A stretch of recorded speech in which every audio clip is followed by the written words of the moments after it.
we will. Yeah. All right. Well, prayers for safe travel and for your family, you know. Yeah, thank you. Appreciate it. Good morning, Ben. When you heading out? Later this afternoon, or later this evening at 6 o'clock. I'm flying out of Charlotte because it was the quickest and cheapest way to go, believe it or not. Because Greensboro was just way too high. Yeah. And driving would have taken me 12 hours. My brother's actually driving from Norfolk all the way to Chicago. I don't know why. Oh, but good Lord. that's what he said he wanted to do. Well, he could have flown. He could have probably flown with us, but I don't know. Well, sometimes you just need to drive to clear your head or whatever, too. That's kind of what I was doing. I was hoping I could do, but yeah, I got to get back to work on Wednesday anyway. So this is my only few days I get. Dr. Lamb, did you get the email and invitation we spoke about yesterday? I did. Okay, great. I couldn't reach the president because I guess he has to probably get the email from Heather, but Heather, I think, got the email from what I see. So okay. Yeah.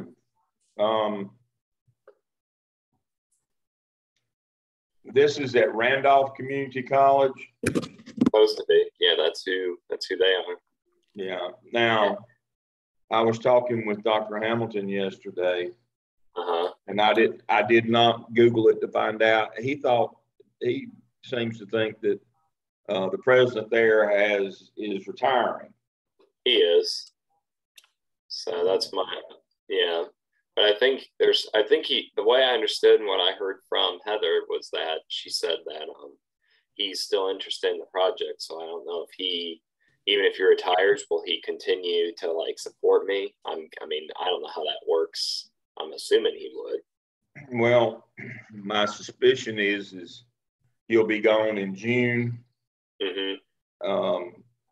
We hope to be well past data collection by then. Yeah. And that's really all you need access to do. Right. And then, but you'll need to, I don't think it would be an appropriate conversation for this week, but after collecting the data, you'll probably want to get in touch with him to make sure that there is somebody that you can transition to. Okay. That would be your project coordinator that down the road will come to your final defense virtually and speak to your project, the impact that it's had on the organization. That's a very important part of your final defense. Is we ask that the organization have a person, it's only about your part, and then theirs all together is an hour or less, and generally that person is asked to be with us for about 15 minutes. Oh. And if they can't do the whole hour, it's okay. Gotcha. We have some that buzz in and buzz out, but that's good to know, actually. So we cool. Somebody. Yeah. Well, good morning, everybody. What time is it? 9 o'clock. Yeah. Good morning. My internet's crashed a couple times this morning, so if I lose you, I'll be back. I've got backup going. I don't know what the problem is, but don't be alarmed if we do that. Let's kick off our morning with looking at our weekly schedule and see where we are. So I'll share my screen. Started. Yes, it will. I mean, you can't show your face. All right, it's Saturday, April the 2nd. April did get here. It's amazing. We'll finish up Royce today. We'll talk about our outside reading, Super Crunchers and Quants, Davenport. We'll look at improvement science. I don't require that we read that book. It's just kind of a checklist at the end to make sure that we know what improvement is. That's the kind of the purpose of disciplined inquiry and action research is improvement. We'll kind of go through that checklist. It's kind of a checklist, and we'll kind of go through that at the end to make sure we've done that. Let's talk about the 23rd. That's 3 weeks from today. I'll be holding a session on Qualtrics.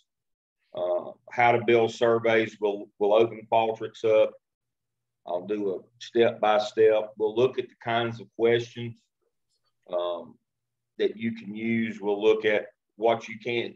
And this is another example of just because you can doesn't mean you should. You know, we don't want to use as many of those as we can. We want to use as few variations as we can for face validity. Remembering that the beauty of using Qualtrics is that it validates our survey in 3 important areas. Face validity, you know, is the survey understandable? Content validity, does it measure what we're trying to measure? And construct, are we consistent with the way that we word our questions so that, for example, every time you answer yes to the survey or agree, you support the construct. For example, David Williams' survey was on zoning, countywide zoning ordinance. And every time somebody answered yes or agree, that meant they were in favor of that construct. And when they answered no, so that's a biggie on how we word our questions. And so it gives us those notions of content, construct, and face validity. How to collaborate and distribute surveys. Those of you who have worked with me some, you know that there are two different ways. Well, inside there are two different main functions in terms of distributing a survey. Qualtrics actually splits the screen. On the left-hand side of the choices to distribute, you use an address book and you can track your respondents. On the right side, you get a single anonymous link. It's according to our informed consent. We'll talk about what informed consent is. That's from IRB, where we tell folks, you know, what we're doing in the survey and how it works. The way we distribute speaks to whether our data is anonymous. That means it's not hooked to a person, or whether it's confidential. We've hooked it to a person, but we're not going to tell anybody who those people are. And how we distribute that survey depends on whether it's anonymous or confidential. And furthermore, not only that, where our informed consent goes.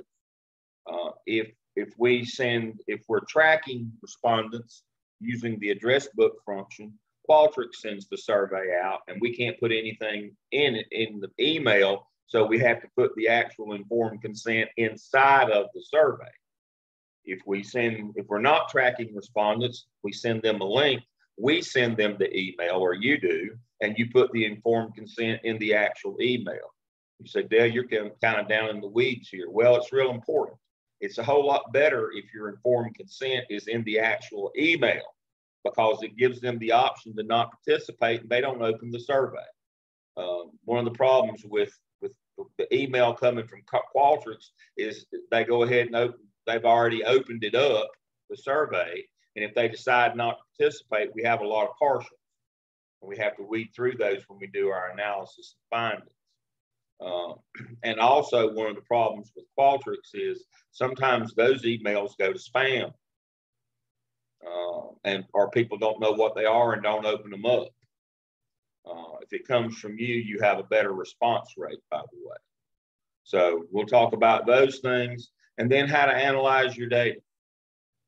Remember, we're looking for mode. The problem with the default report that comes out of Qualtrics is it doesn't say mode on it. It's there. You just have to know what it means. Qualtrics, for whatever reason, reports mode as count, C-O-U-N-T. And so when you go into that, first thing you do is when you when you do your default report in Word and it does your graphic charts, the thing you have to do is you just simply do a word replace, and you replace the word count with the word mode. And all of a sudden, wow, you got what you need. So last night I ran birdies, and let me pull one of these up right fast. Should have already had it up.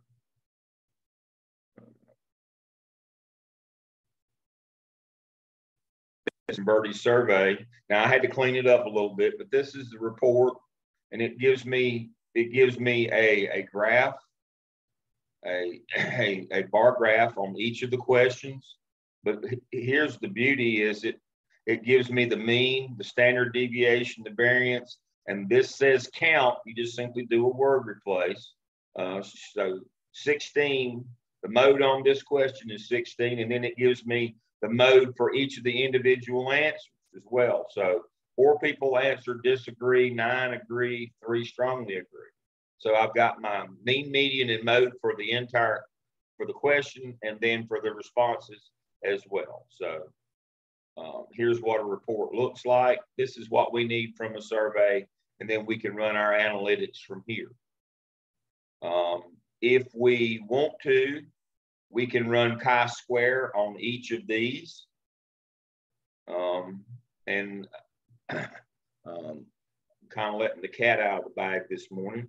But simply what we do is, for this question, if we need to run, now, why would we need to run chi-square on any of these? Well, to make sure that we didn't have an outlier group. But now, if we're working with a specific group, it doesn't really matter if it's an outlier or not, if we're targeting. Now, if we pulled a sample from a group and then surveyed them, we would need to run chi-square. Let me say that again. If we sample everybody that's in the population, we don't need to do chi-square. We understand it's convenience. It's that group. If we pull a sample out of a population and only survey them, we would need to do chi-square to make sure that that sample is representative of the larger population. That's chi-square goodness of fit. We don't need to do test of independence or any of that. There's a couple of other chi-square tests, but we don't get involved in those. And, I do with some of my doctoral students in the other disciplines, but for action research purposes, because we know that we're using a convenience sample, we know that we are working specifically with an identified group, that we're not trying to do a theoretical dissertation. We're doing a dissertation in practice that only speaks to that group. We're not trying to generalize our finding to all organizations or all churches or all police departments. That's not the purpose of our research. We're trying to get improvement. We're trying to do basically a program evaluation. And for that reason, we don't have to do chi-square, any of the other 2 chi-squares. We would only do goodness of fit, and only then if we pulled a sample from the population. And if we did that, we would simply go to Google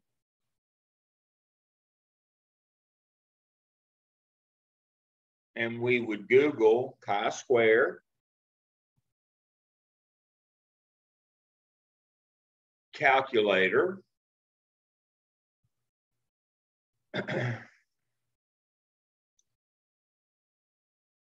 Under sociostatistics,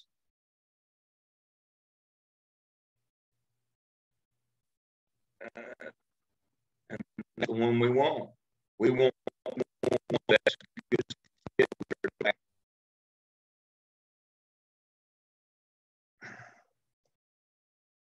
goodness of fit calculator. Make sure you do that one. And here we go.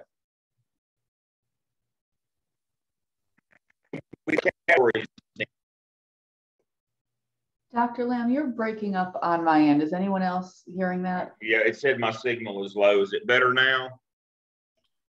It's better now, yes. Okay, when it gives me that, well, I said my something's wrong with my signal. I can switch to my other one here if it gets too bad or if it drops. Just let me know. Keep telling me if you can't hear me. Don't just enjoy the moment. Let me know too. So you put your category: strongly disagree, disagree, agree, strongly agree. Remember, we don't do a neutral. Next. All right. Here is at our significance level in social science research at 0.05. We're willing to accept to a 5% chance that what we found is from chance or error. What kind of research that sets it at a very tight 99% or 1% error? Medical. 0.01. Medical. Medical research, that is correct. But we use 0.05. Now, we're looking at frequencies. Well, what does that mean? That means the number of times that somebody responds. We're looking at a frequency distribution. How many times did somebody respond? All right, so we go back to our data.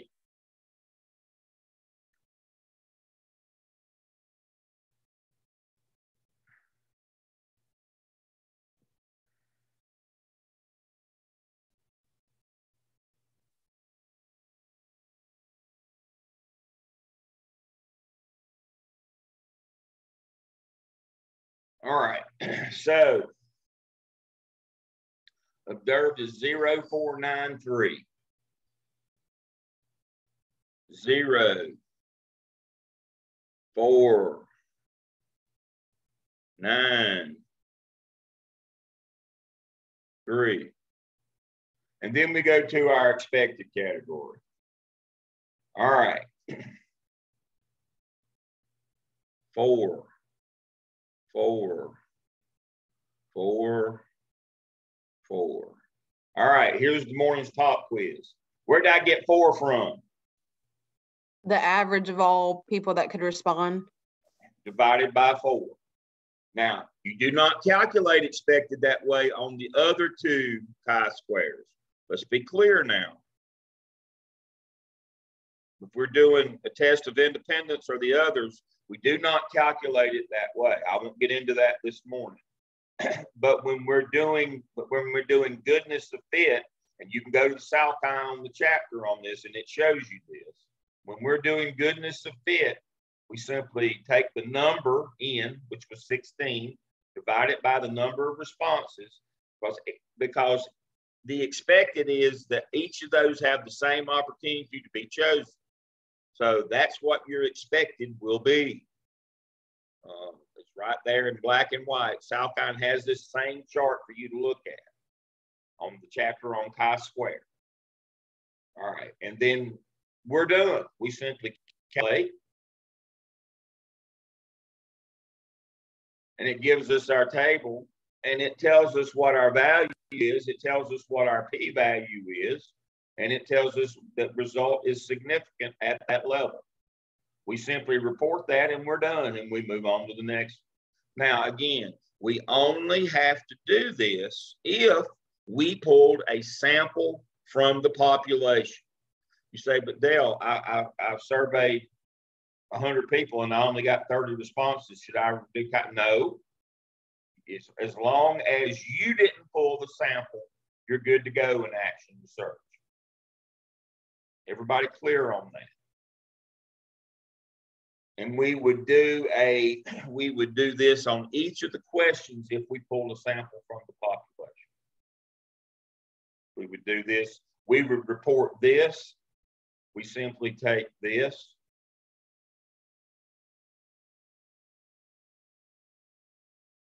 Do a copy. Go back to our document.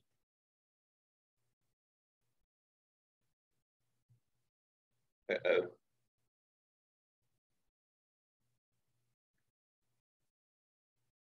Go back to our document.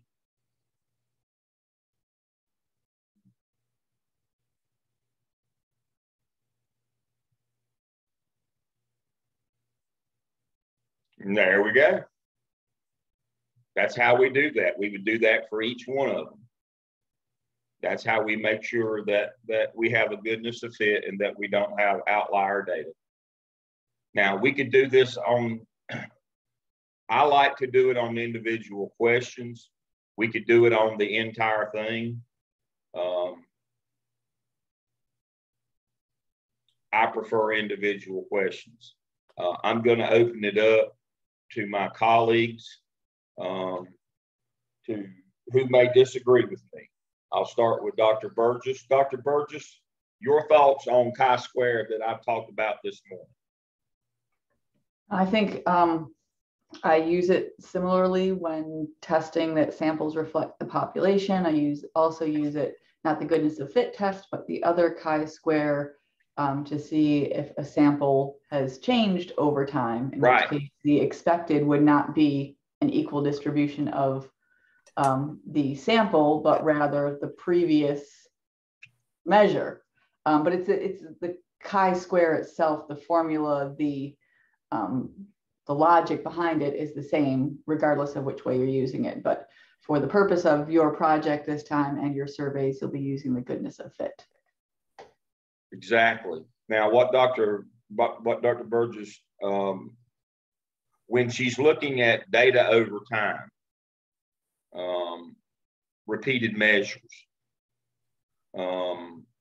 that's a test, that's chi-square test of independence to make sure that it's changed over time.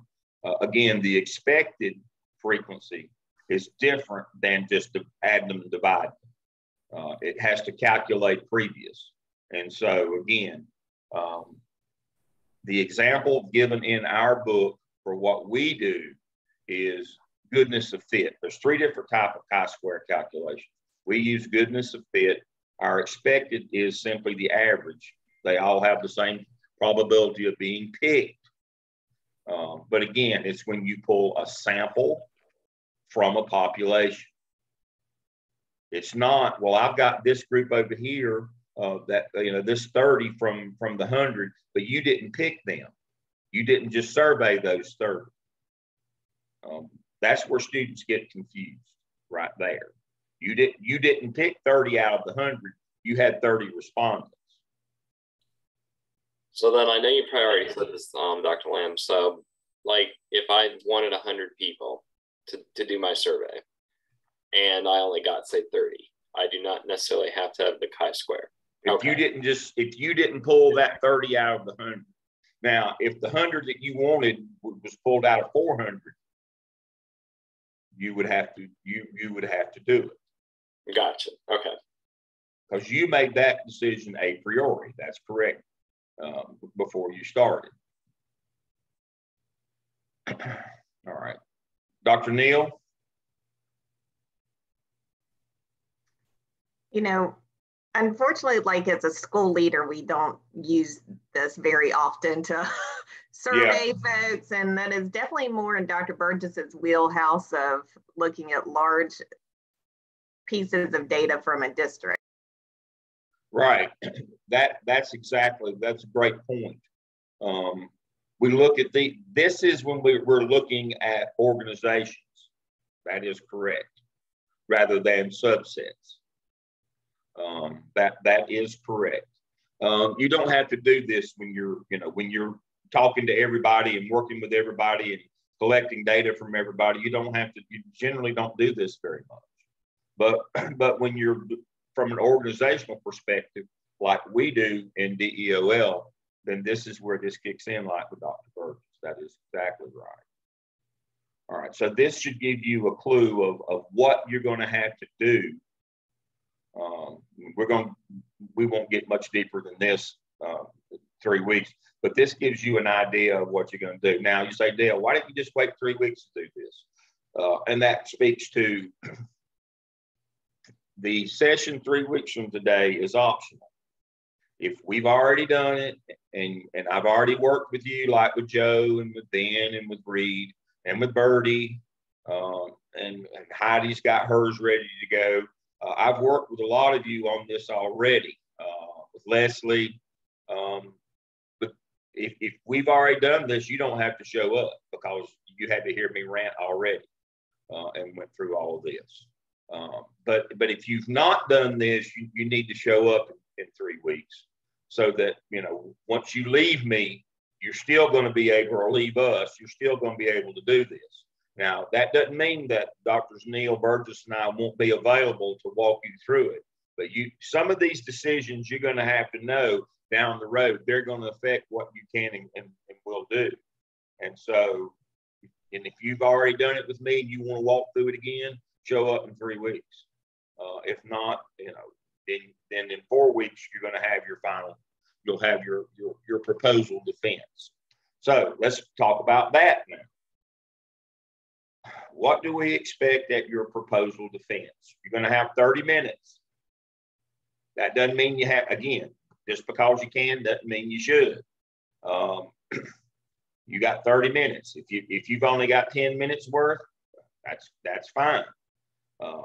Short and to the point. What you're going to have is you're going to have 3 documents.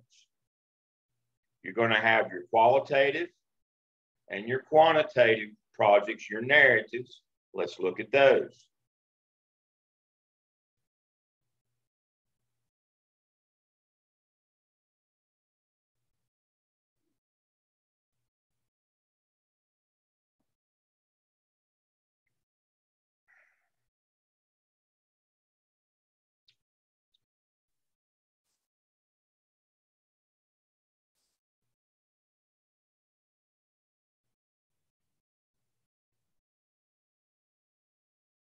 All right, you're going to have your qualitative evaluation. It tells you right here what you will have.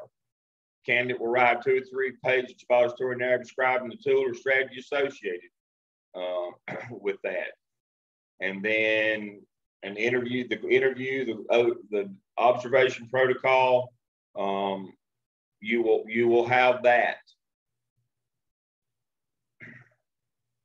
And so you will be able to describe now. I always get asked the question, where does the lit review come in? The literature review is embedded here and it's embedded in the same place. You should have a literature.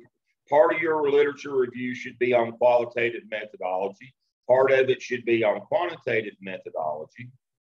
Part of it should be on your actual problem. And then the other piece of the 4 is on your theoretical framework.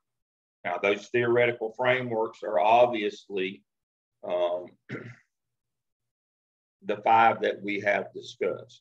So, but for this particular paper, the section on literature review will be on qualitative data methodology. What does Cresswell say? What do the qualitative people say about how you're supposed to conduct this research? What does Merriam say? You can use Merriam. The 2 that I should see in this are Merriam and Cresswell. All right. And then you'll have a paper on your quantitative. And the same thing. I should see 2 to 3 page narrative. But again, I should see Salkind and Cresswell talking about methodology. Quantitative, how you collect quantitative data, what it is and how you collect it. That's the 2 that fits inside of this piece. Now, the 3rd document is your PowerPoint that puts it all together.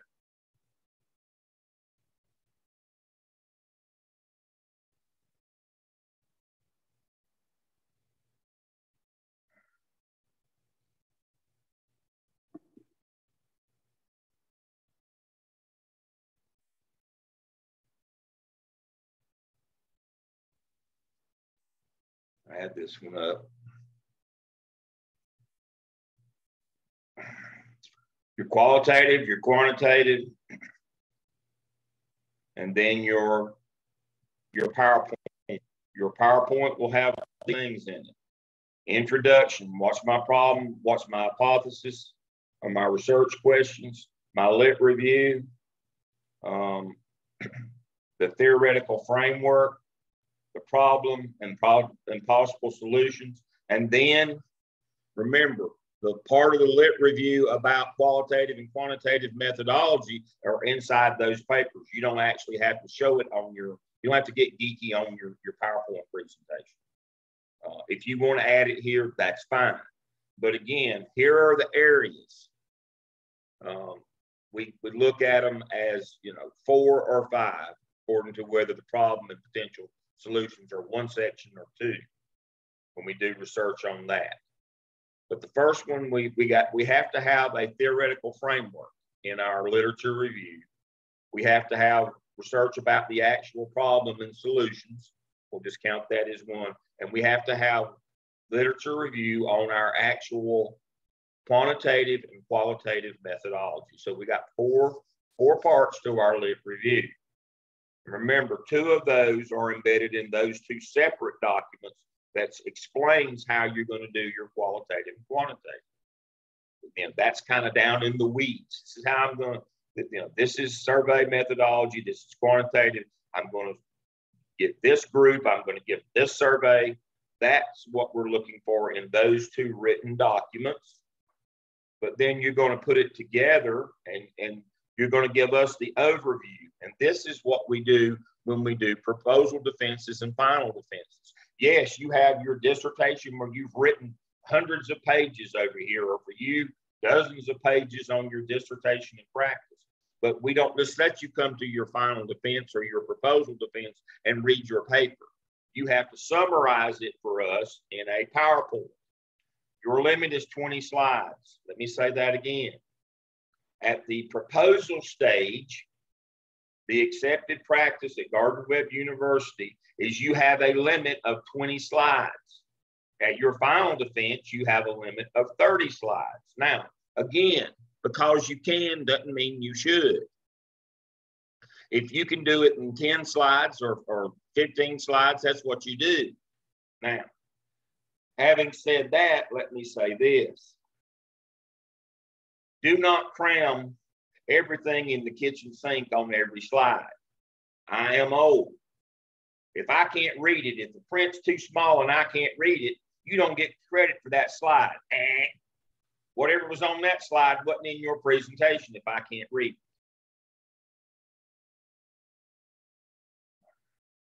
Make sure that you don't try to cram everything in the world on your slides. You are not trying to take a 60 or 80 or 100-page document and cram it all into 20 slides. Big pictures, big ideas. You should be able to just see those prompts on that screen and speak to it from the work that you've done. If you're telling me, why do I need to read it? That's the way proposals and final defenses work. You should be able to speak. When you see that slide and the big idea on it, you should be able to speak to the work that you've done behind that slide. Don't sit and read me the slides. My lips get tired, but I can read.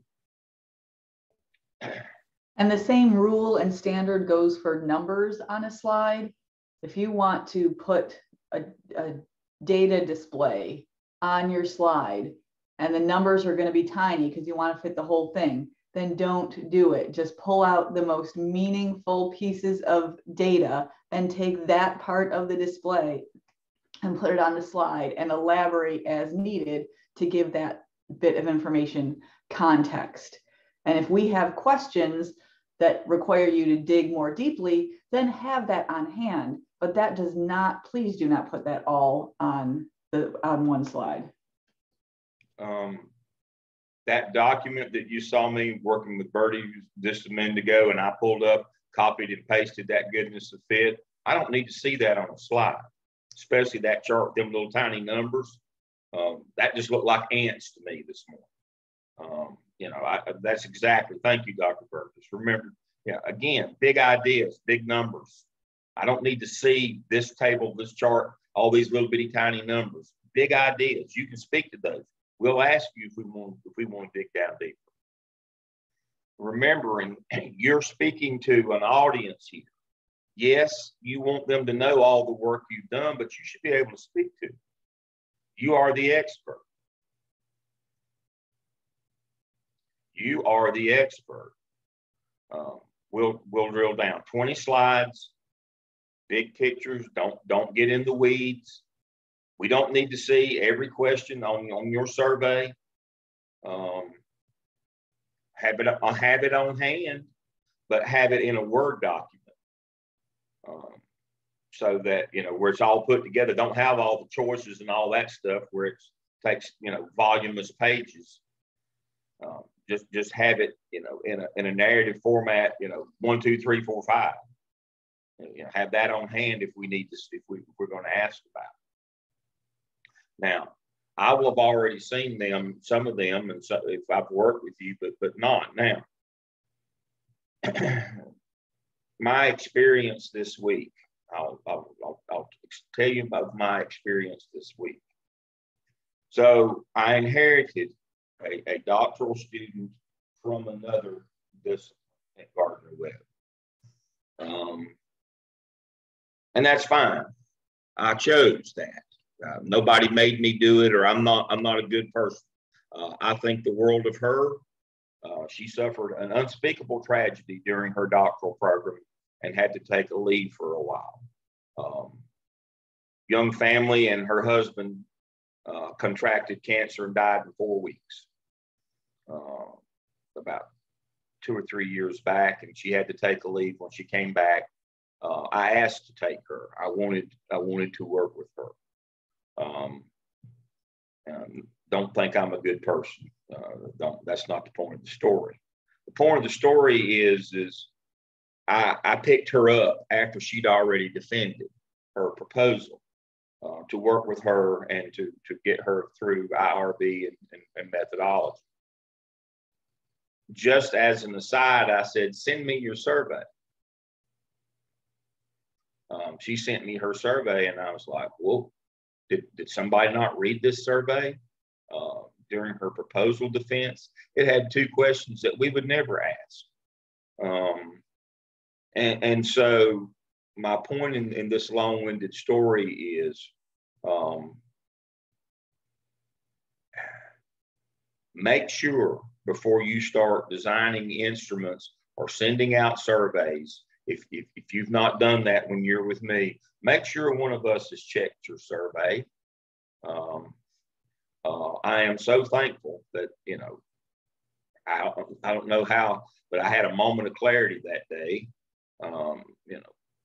Let me see your survey. I always looking for, again, the methodologist looks at your instrumentation. How that got missed during the proposal stage, I don't know. I can't speak to somebody else's work. But this kind of stuff happens, folks. So make sure that if you've identified your survey or you've identified your instruments, make sure that those are on hand for us to see. If not, at this stage, if you've not identified those, that's okay. But make sure that you get back to us before you roll this thing so that we can look over that. I just looked over hers. It had already been approved, and I just looked over it, and I was like, oh, wow, you can't ask that. She had 2 no-no questions that you could never ask in the context of a public school setting, and never. And so, and I just, one of those kinds of things. So the point is, if you are at your proposal defense and you have your instruments, make sure we have those on hand. Make sure that I or Dr. Burgess or Dr. Neal have approved them before you put them in Qualtrics and send them out. I'm just thinking down the road here. My guess is, or maybe she didn't have her instrument at proposal time. I don't know. But the one that she sent me had 2 completely inappropriate questions we would never ask her. And so make sure that if you don't have your instrument yet, you go through the Qualtrics in 3 weeks and learn how to do this. Make sure before you build your survey in your account Make sure you get back to me. If you need me to help you build it, I will, or Dr. Burgess or Dr. Neal will help you build. I'll help you build your survey in Qualtrics. But make sure that one of us has seen this survey before it goes out. This is just kind of a down the road thing. Do I need to see the open-ended questions before you email them? Absolutely. Absolutely. I need to, make sure you don't have any of those when did you quit beating your wife questions. There's no good answer to that. And so, yes, before you send stuff out, let us put eyes on it. Remember in this program, I and your professors act as your IRB, your institutional review board. We don't make you go through the one at Gardner Webb, but you do have to go through us. We're certified IRB people, and you have to go through that training. You had to pass your certification, but we have to put a final eye on that stuff before you send it out. The one that I ran across this week, the potential for harm was off the charts. Worst I've ever seen. The worst I've ever seen. And somebody approved that. The worst I've ever seen. It was all time. All time. And so the potential fallout from it was in the papers. I mean, national news kind of stuff. We don't want to do that.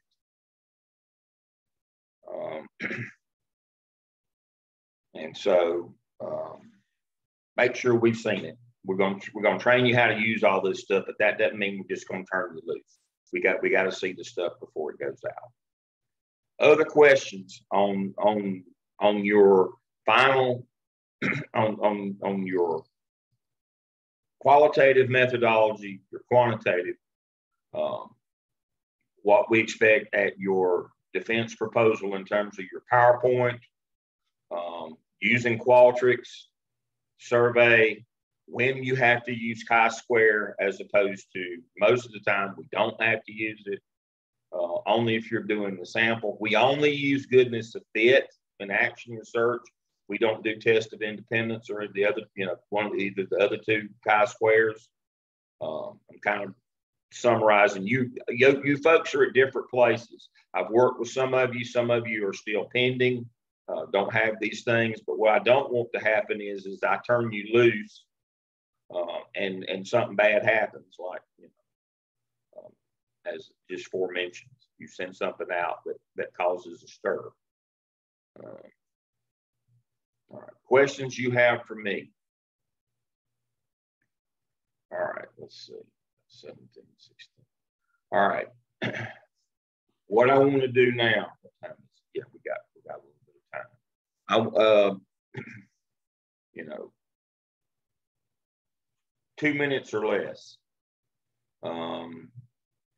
Tell me where you are and what we could do if there's anything that we could do right now as a next step to get you to your next level with your consultancy project. Tell me where you are quickly and what we could do, if anything, right now to get you there. All right, Ben, I'll start with you. So currently I got my tentative survey, just the qualitative or quantitative, I should say, already in Qualtrics. And I have it pending with Randolph Community College. As far as I know, it should be a go. And I know I've got a meeting with you, Dr. Lamb, right? Couple the admin on Wednesday. Yep. 11 o'clock on Wednesday. Yep, 11 o'clock on Wednesday.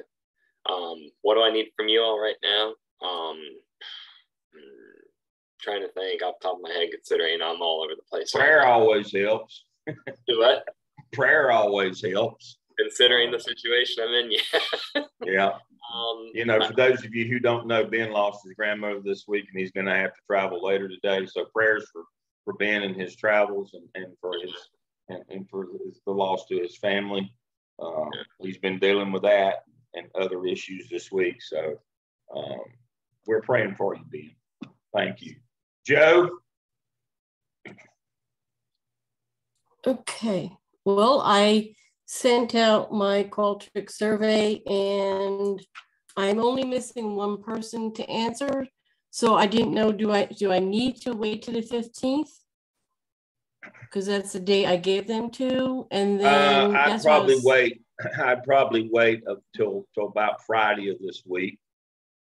Okay. And then should I send out the opening? I mean, I know I had to send it to you, but that's what I was. Well, what we'll need to do is we'll need to do a quick and dirty, like I showed you this morning from Birdie's. We'll need to run our default report that gives us our data, and from that, we'll send out our open-ended questions. So about Friday, we worked last weekend. Is that good for you? I can work over the weekend again. Oh, definitely, anytime. All right. So what we'll do is on Friday we'll pull it, look at it, and then we'll talk about your survey questions. We can do that on Saturday. Okay. We'll look at your survey questions, and we'll get those out over the weekend again. That sounds great. All right, Leslie. Okay. My survey closed yesterday so far, or I'm at a 46% return rate. That's great. And I'm working on the 3 documents. Excellent. Leslie's, we worked 3 weeks ago, 4 or so, and she's 46% return rate is great. That's really good. Sounds like things are going well there. Reed?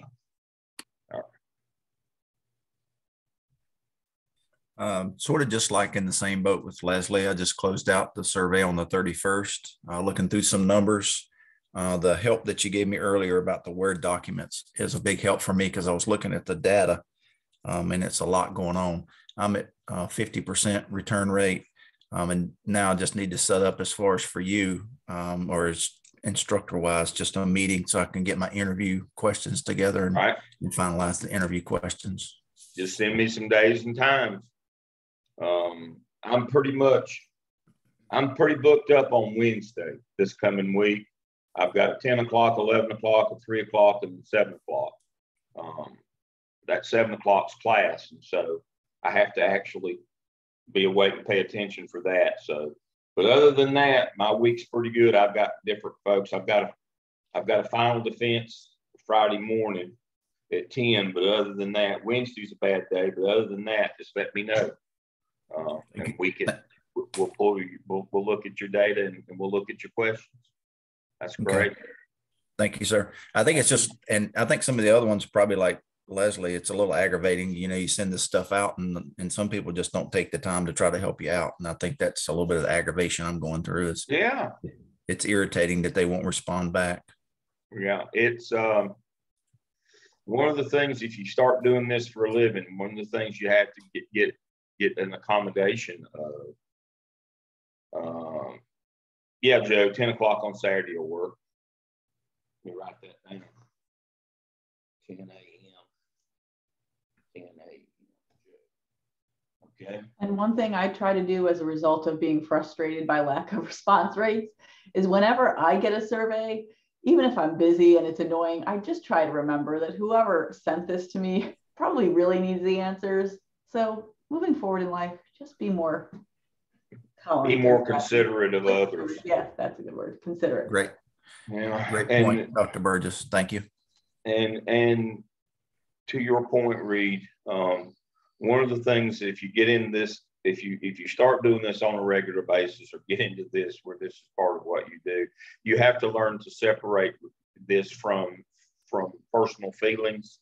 I know that's a ridiculous notion, but really, you have to not internalize it. Remember, data is just numbers. It's neither good nor bad. It just is. One of the things that we have to learn to do if we become professional in doing numbers is we have to separate emotion and all those things from the numbers. It goes back again like to giving feedback. we have to be unbiased. This is just the data. You know, it just is. It's neither good nor bad. It just is. When people don't respond, it's aggravating, but you can't take it personally. It's just numbers. And if you can do that, you can kind of accommodate those when you know that folks ought to do this and you're trying to help them and it's for their own benefit. It's kind of like a bunch of aggravating middle school kids. It's about, you know, that's kind of what it is, you know, early adolescence, but, you know, but yes, but yeah, that is part of the frustration of this kind of work. Absolutely. You're exactly right. And we don't talk about that enough, the emotional piece of dealing with this kind of stuff, just like giving people feedback. You know, I told you folks last week, you folks are too nice.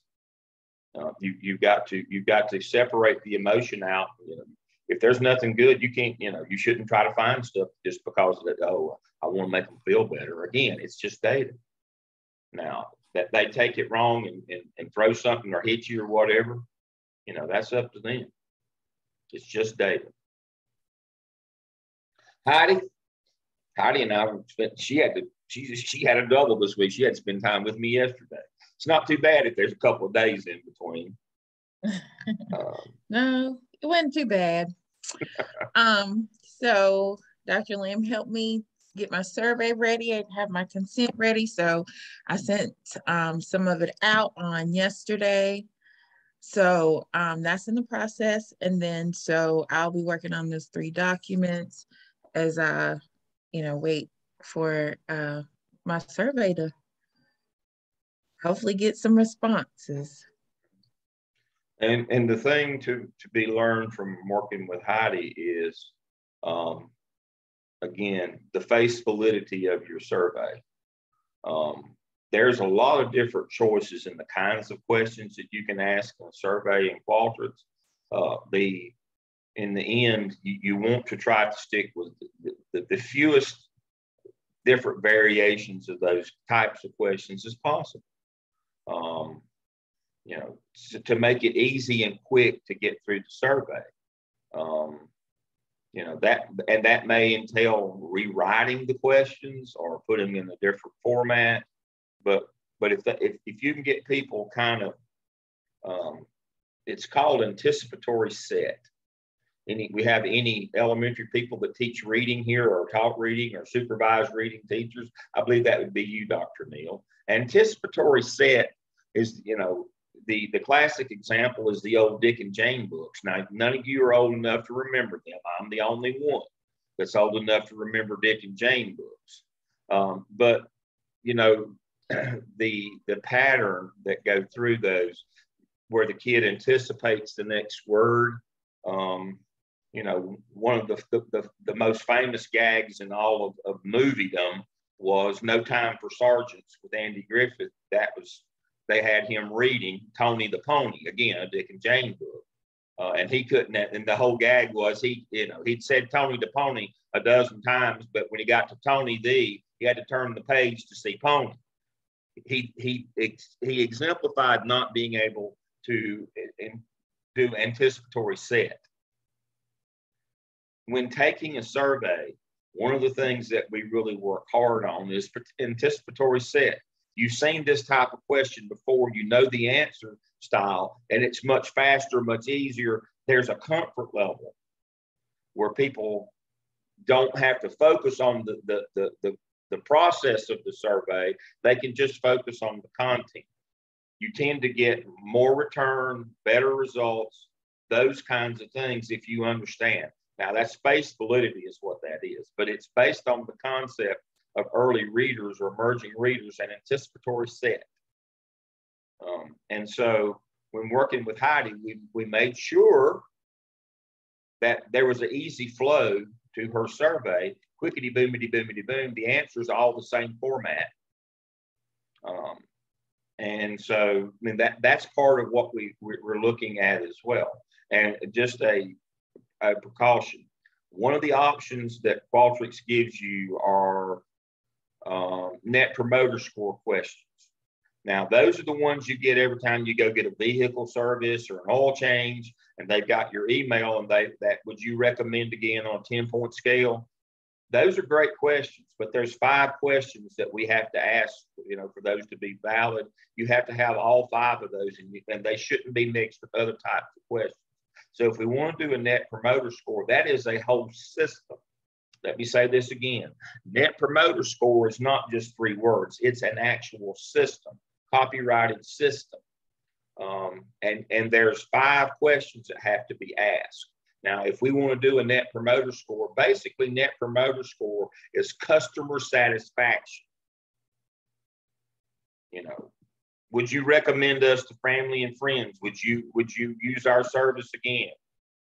Those kinds of things. Net promoter score is a system. And it's about customer satisfaction. It's not appropriate to use those questions in other contexts. It's only valid and reliable for customer service. You can Google it. You can read all about it. You can see the questions, those things. It's a really neat customer. I get them on my phone all the time. You go somewhere and get your, Chevrolet does it when you go get your vehicle serviced. They'll have those, but it's customer satisfaction. Now, if you're doing a customer satisfaction survey, there's no better survey than that promoter. But you can't, again, you have to be careful when you're constructing your surveys not to mix.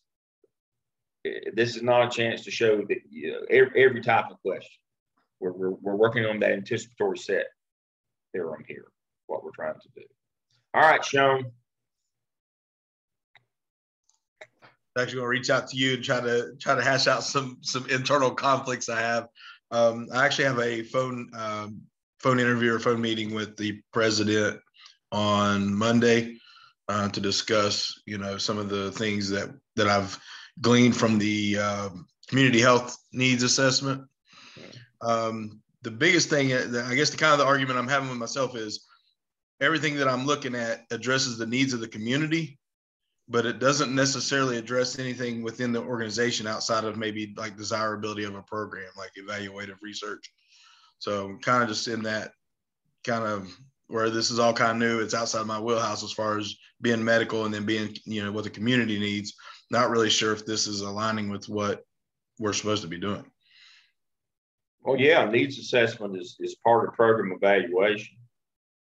And so, like ideally, what I've seen so far, based on the data they have, and the community that I'm serving and that they're serving is there's access to healthcare for just the community in a rural area, specifically Native Americans, African Americans, and the Hispanic population, as those have continually grown, and then. In the needs assessment, also maternal healthcare, infant and fetal healthcare, and then transportation. So I felt like all those things those were the top things that were on the needs assessment. And I found it interesting that the county actually decided to focus on programs for chronic disease, and that was at the bottom of the needs.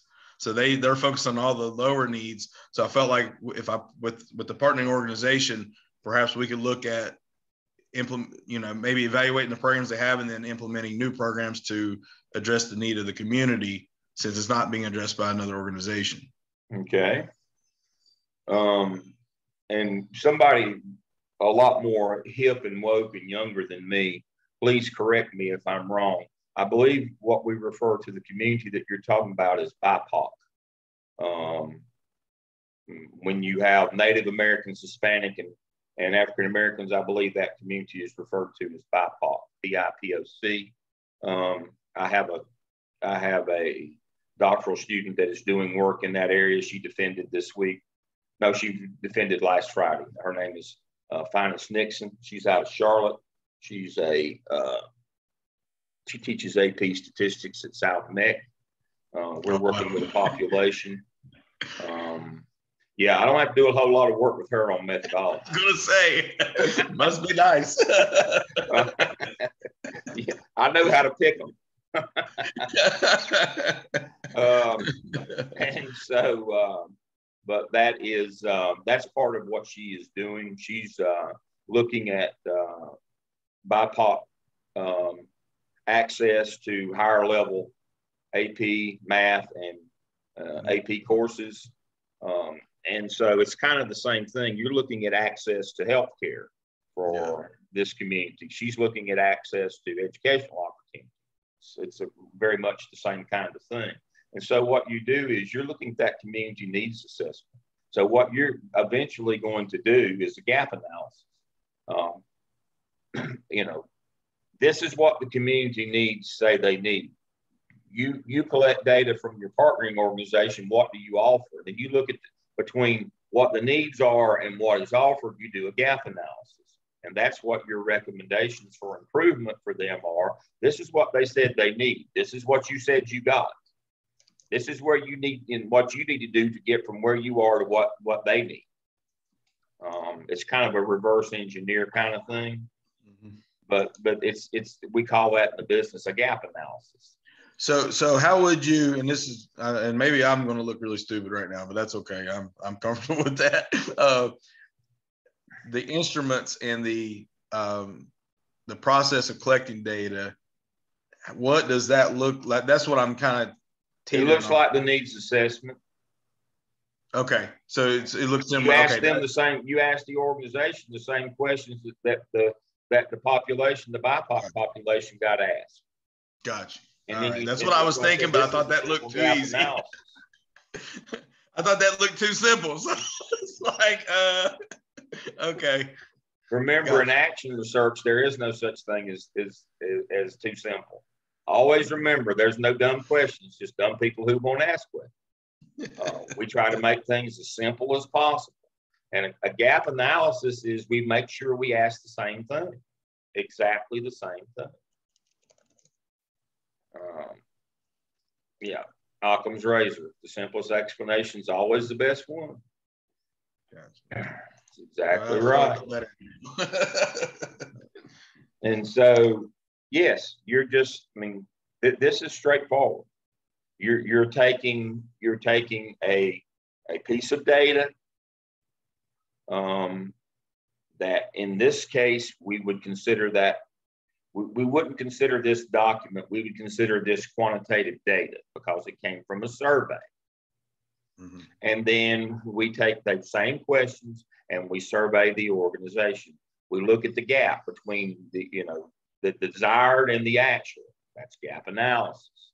All right. Then we would look at those things, and then we would do a qualitative where we would talk to the organization.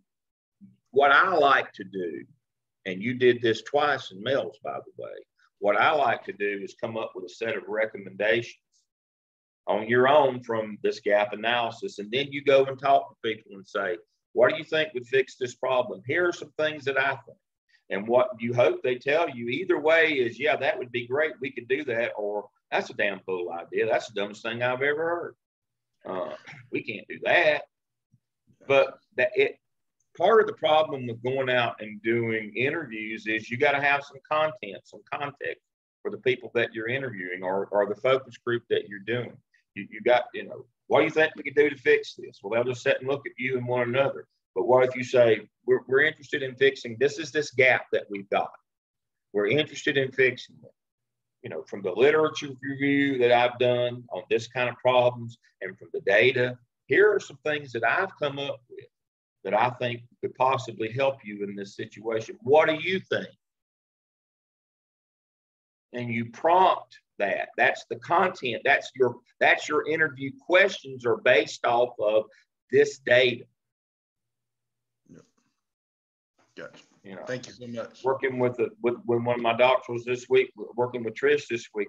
That's exactly what we're doing. That's exactly what we're doing. We're taking the results of her gap analysis survey, and that's going to be the content. That we're going to give that information, that data, to this particular group of counselors And then we're going to put together a focus group and say, all right, here's the data. Here's some recommendations. What do you think? And you'll get much more richness of data. And now the thing about it is sometimes those recommendations morph into other things. And they don't look at all in the end like what they started, but you got to have something to start with. When you're doing open-ended work, you got to have something like interview questions, some data, you got to have something to prime the pump to get that kind of stuff going. Okay, that's pretty simple. Doc. Hello. Hey. So for me, I really need to just dig into this because I feel like I'm very behind in my consultancy project. So the first step is to schedule time with you for next week. Just let me know when you got some time. We'll run. All right. All righty. Angelique.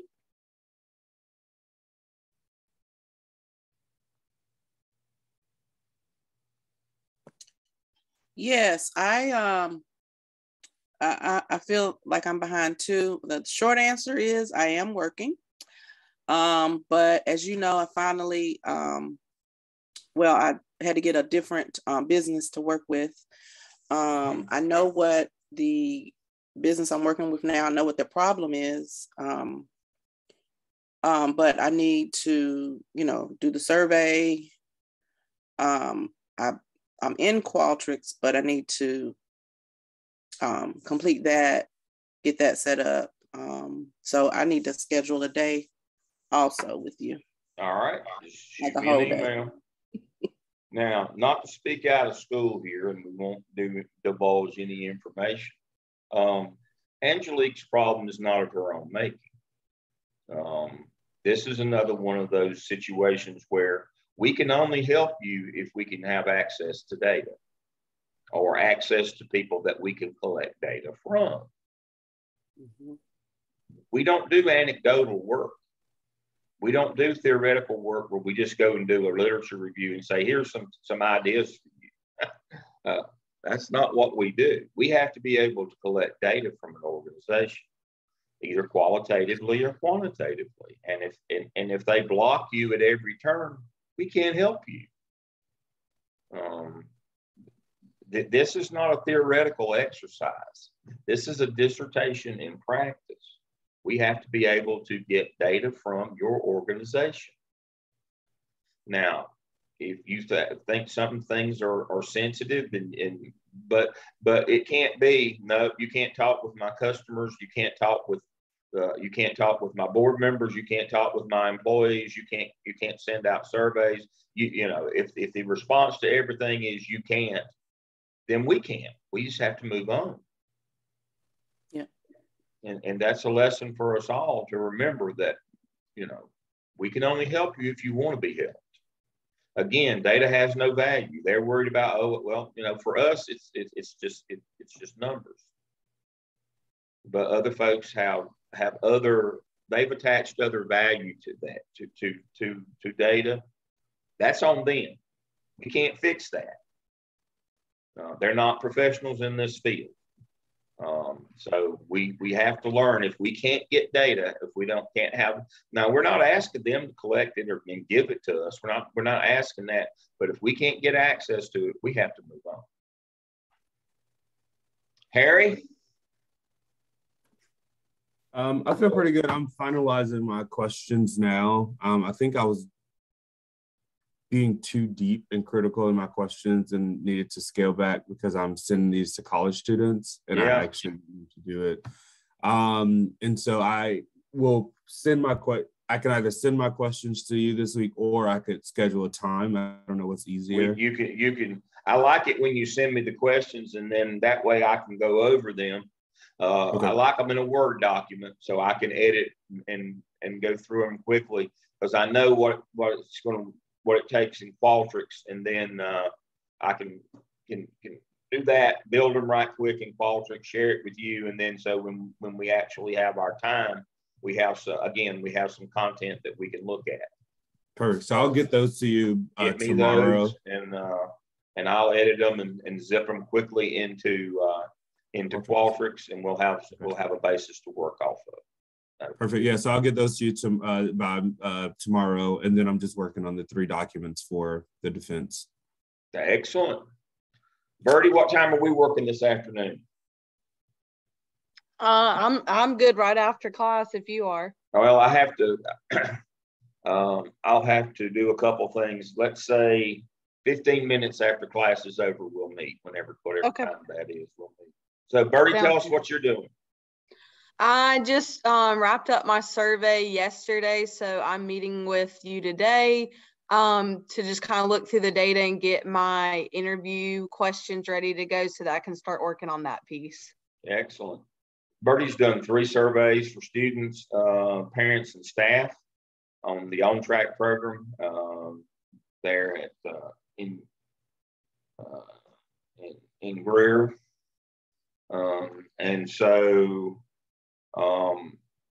the lesson for all of us on that one is that the questions have to mirror each other across all surveys. And that sounds pretty simple and sounds like a duh, but you'd be amazed at how many times I'll get surveys and they'll say, well, here's the one for the parents and here's the one for the staff. They don't look like one another. Well, how are we going to do a comparative basis if the questions, they have to be in the same order? One has to compare to question 1 on the other survey, and they have to have the same content and ask the same question. And it gets even trickier when you're doing a triple like Bertie, where you got 3 surveys and they all have to line up. And so what we do is we simply make 1 survey, and then from that one we make copies and we modify. That way we're sure that the survey goes out so that we can compare question 1 on the parent survey to the student survey to the staff survey. Because that's what we're trying to do here. She's doing a comparative basis. So that's the trick. Too many times I get students who just create surveys separately. And then when we go to try to do analysis, we can't because the questions don't match, or they're in a different order, or they ask something completely different. So that's the trick to remember on that. All right. Chiffon? Okay, I know what my problem is. We're dealing with a retention.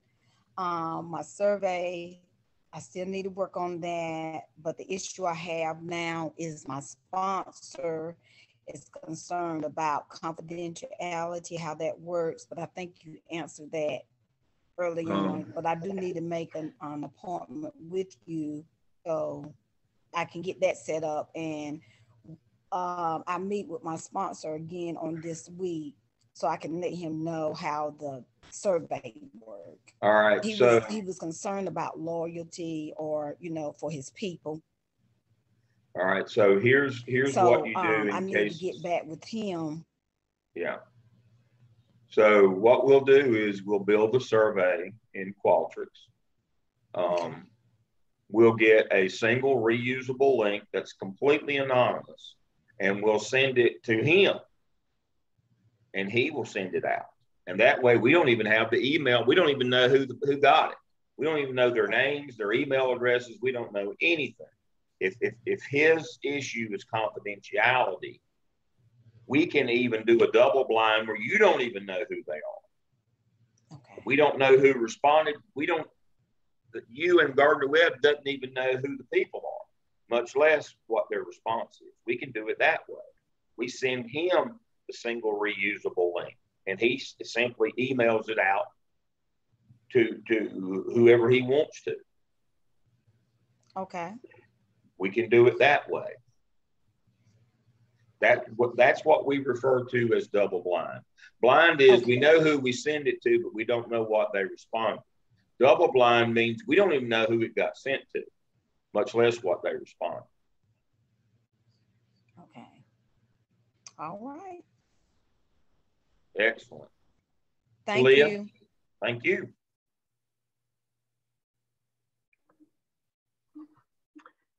Okay, good morning, everyone. I am still currently creating my survey questions. I'm trying to narrow it down to the 10 with the 3 open-ended questions, and then I'm going to try to send it to you by this week. Excellent. So you can look at it and I can get it sent out. All right. And that's, and Talia has mentioned a one of those kind of standard operating procedure notions here of, if we're doing qualitative and quantitative in the same survey, don't go more than 10 quantitative questions, don't go more than 3 qualitative. That's kind of your limits on those. Don't have 20 multiple choice or quantitative, and then 10. And that's what I have, so I'm trying to get. Yeah, you got to cut it down. You got to cut it down. That is what I am in the process of doing, Dr. Lamb. That's great. That's great. Beverly. I feel like I'm way behind all of you guys. I actually evaluated over the last few weeks several possible partners, ended up not being the one that I initially thought it was going to be. Met with Dr. Lamb this week, and we narrowed it down to to a partner. And I have some questions about, I've never gone through Qualtrics before, so I'm excited about next Saturday, our next class. But we have a huge pool of graduates. Yeah. And so I'm working with the alumni at Mitchell. And so the alumni coordinator asked if I wanted all the emails of all graduates, or since we were going to really kind of target the younger donor, that's really subjective. What's young to one person might not. So should we cut it off? Should we do the last 10 years? Or so I had some questions about that. And then I have some questions about just helping me build the survey, and I'm sure that'll come. So maybe I need to schedule another meeting with you. Another meeting, that'll be fine. So okay. Beverly's going to be working with Mitchell Community Colleges in Statesville. There is a satellite down in Mooresville. And Mitchell started out as a junior college and then transitioned into the UNC system, the community college system.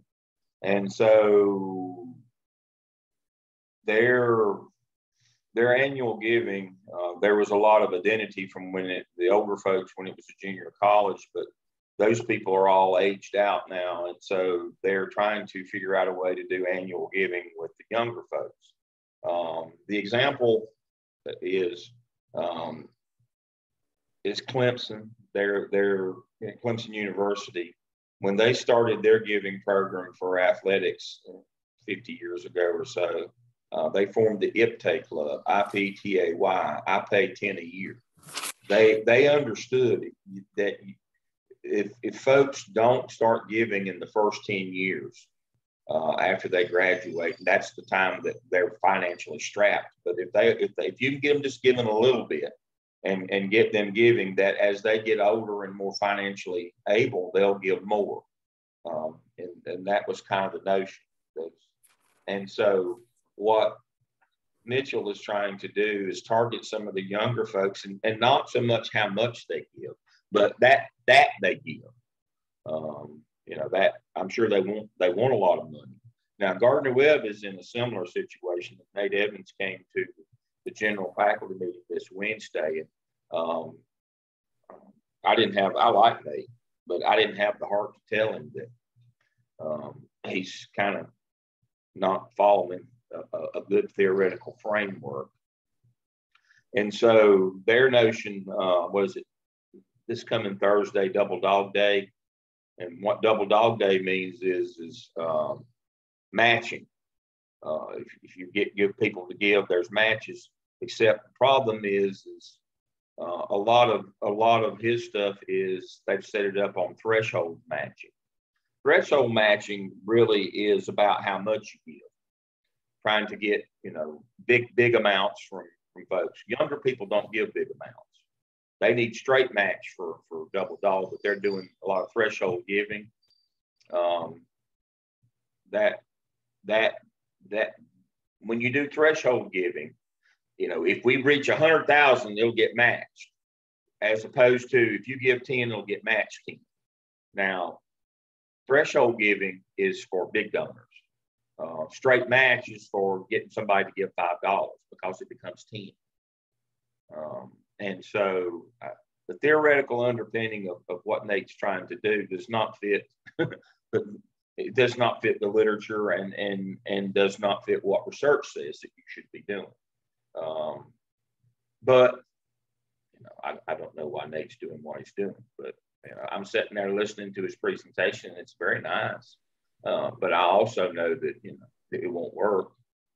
I hate to tell him that, but you know, you would think that folks in that line of work would know the theoretical underpinning of giving. And so to the point of that is we're working with Beverly and working with Mitchell about, you know, this endowment, you know, the giving is that we're going to do it from a theoretical underpinning. We're not just going to be out there stabbing and coming up with ideas just off the top of our head. And so that's the notion here is that we're going to collect some data and move on and try to help them with their annual giving, or she is going to try to help them do that. But understanding our client system, as she said, who our potential clients are, our potential donors are, you know, a lot of it is identifying them and then setting up programs or a system that's based on their demographics, their characteristics. They don't give a lot. We're just trying to get them to give a little. The incentive might be a matching program, and there may not be an incentive of a match or whatever. But threshold giving is not what you do with young people. They can't give a lot. So, Dr. Lingham, one of the questions that my partner asked me was, did I want to go ahead and get all of the emails now, or did I want to wait and include the graduates? But we don't have graduation until May 15th. So I'm afraid that'll put me behind. And she and I talked about possibly including them, but I'm afraid it will skew the data if they don't meet graduation requirements and aren't technically a graduate. But she did clarify with me that the way they classify alumni, which I didn't realize this, was that anybody that's ever taken one class at Mitchell can be considered alumni. Yeah. So they've got alumni of any class, and then they've got graduating classes. So she said technically they're really already alumni if they've taken any classes. So I don't know if I should go ahead and include those folks that are getting ready to graduate. They are they're a different sample of your population. Let's talk about that, sampling population. The folks that have already finished at Mitchell are a different group than the ones that are going to finish this spring. So what you want is you want the ones you'd like to have the email addresses now. And then if we want to do something with the others, we'll do something with them later. But that's technically a different sample of the population. I don't want to get too technical.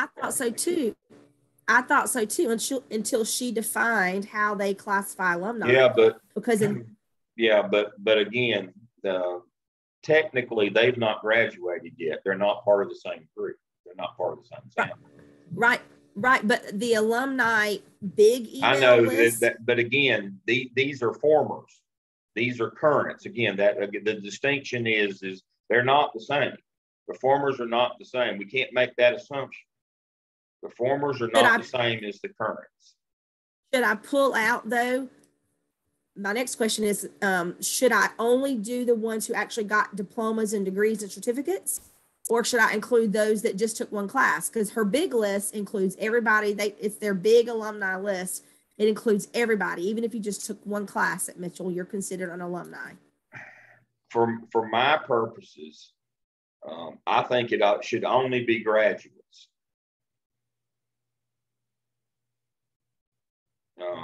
Because part of the hook for me would be for them to celebrate what Mitchell has done in their life, reminding them that you passed this milestone, which opened up other doors in your life.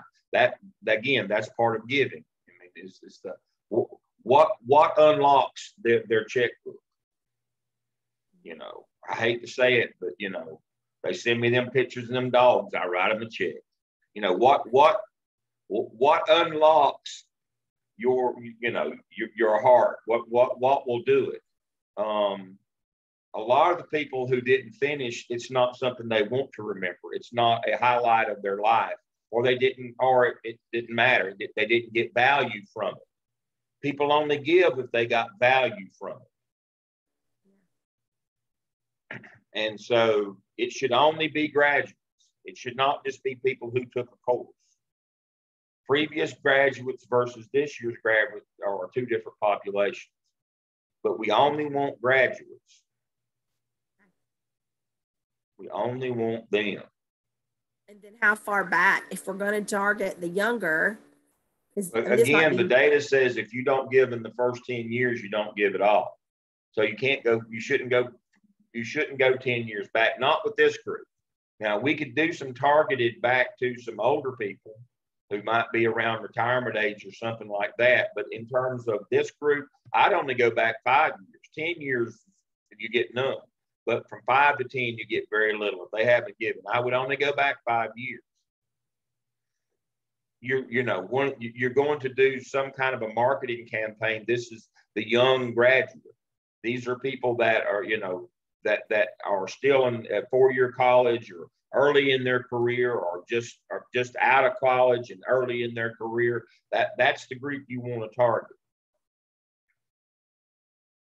The people who used their community college as it's intended as a springboard into either a job or into a 4-year college. That's the people, while it's still fresh and they're still a part of it, or they're in that initial job, or they're doing well, that they can tangibly see the benefit they got from being at Mitchell. The further you get away from things, the less you remember about it and the less emotional you get. My wife's got the Carolina flag out for the ball game today. I don't get emotional at all. I haven't. I mean, last time,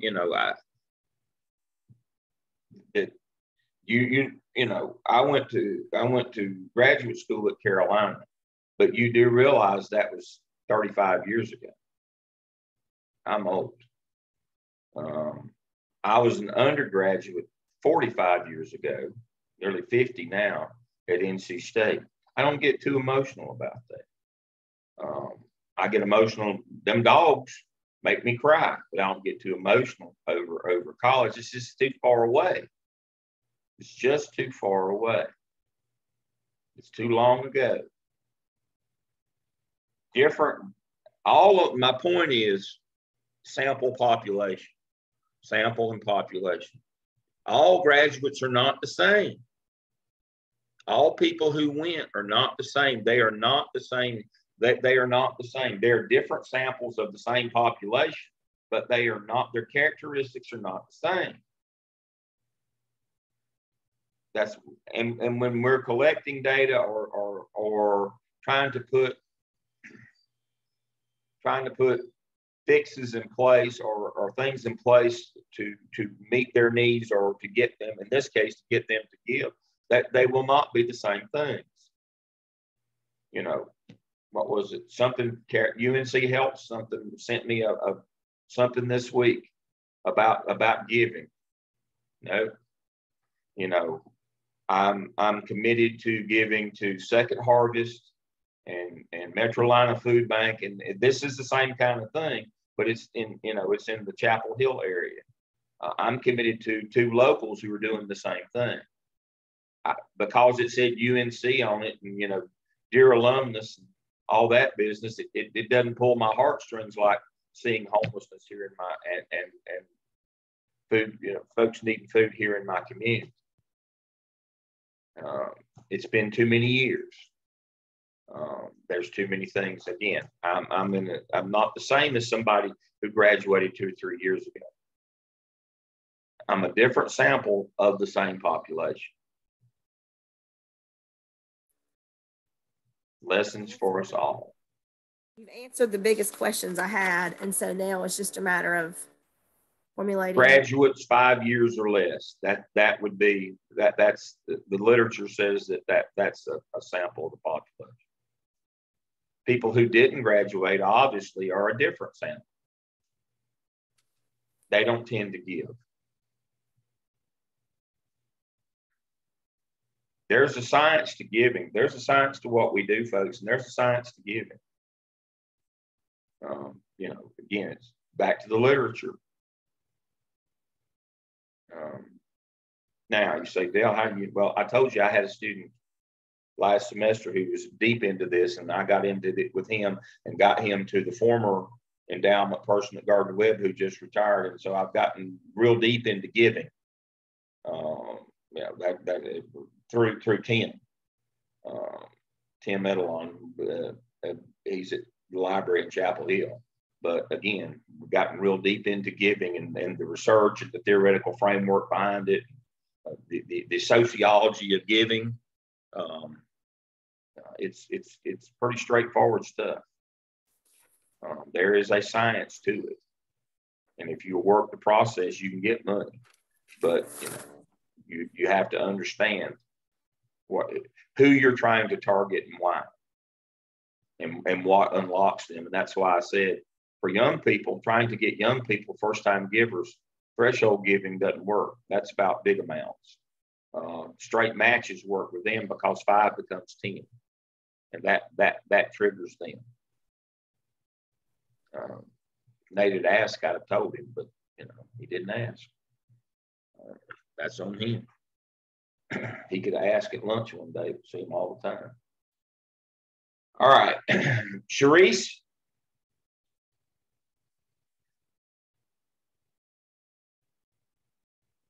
Wrong one.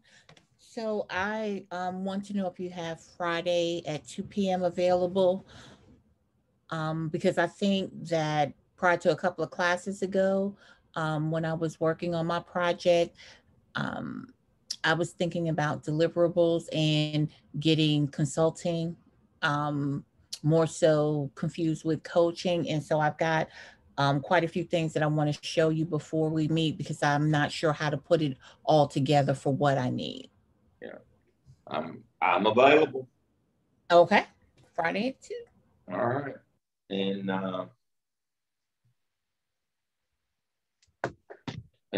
I'll send you a link, and we'll do that. And Sharice brings up a really good point.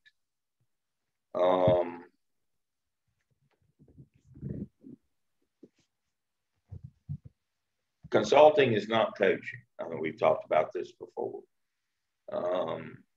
Coaching is implementation. We try to stay out of implementation. That's a different deal. Coaches are, you got to be an emotional connection. You got to be the champion. You got to overlook flaws. You got to highlight accentuate the positives, the whole deal. You are not an independent or unbiased observer as a coach. You are a biased. you are biased. Otherwise, you can't be a coach. And the whole notion of disciplined inquiry is you're unbiased. You find what you find. It's just numbers. You have to separate emotionally from the person and the numbers. Coaches have to do exactly the opposite. They have to be emotional about the person and about the performance or the numbers.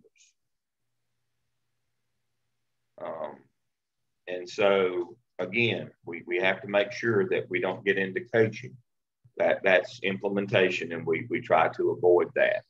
Now, there is a place for that. That has great value. And I'm going to just hit her completely blindsided this morning, but I'm going to have Dr. Neal talk to you about coaching. It's been more difficult and challenging than I ever thought it would be. trying to help support people when you don't have control over the change is probably the most difficult part. But, you know, you do have to be aware of your relationships and your bias throughout the entire process. But I kind of wish I was more of a consultant now than a coach, because I have become emotionally attached to a lot of the folks that I'm working with. But yet, you know, when I took this position, I said I didn't want to evaluate people, but now I'm kind of being put in a position where they're asking me to evaluate performances of principals, and that's difficult to do, because I can't, I think it's hard to be a coach and an evaluator at the same time. Exactly.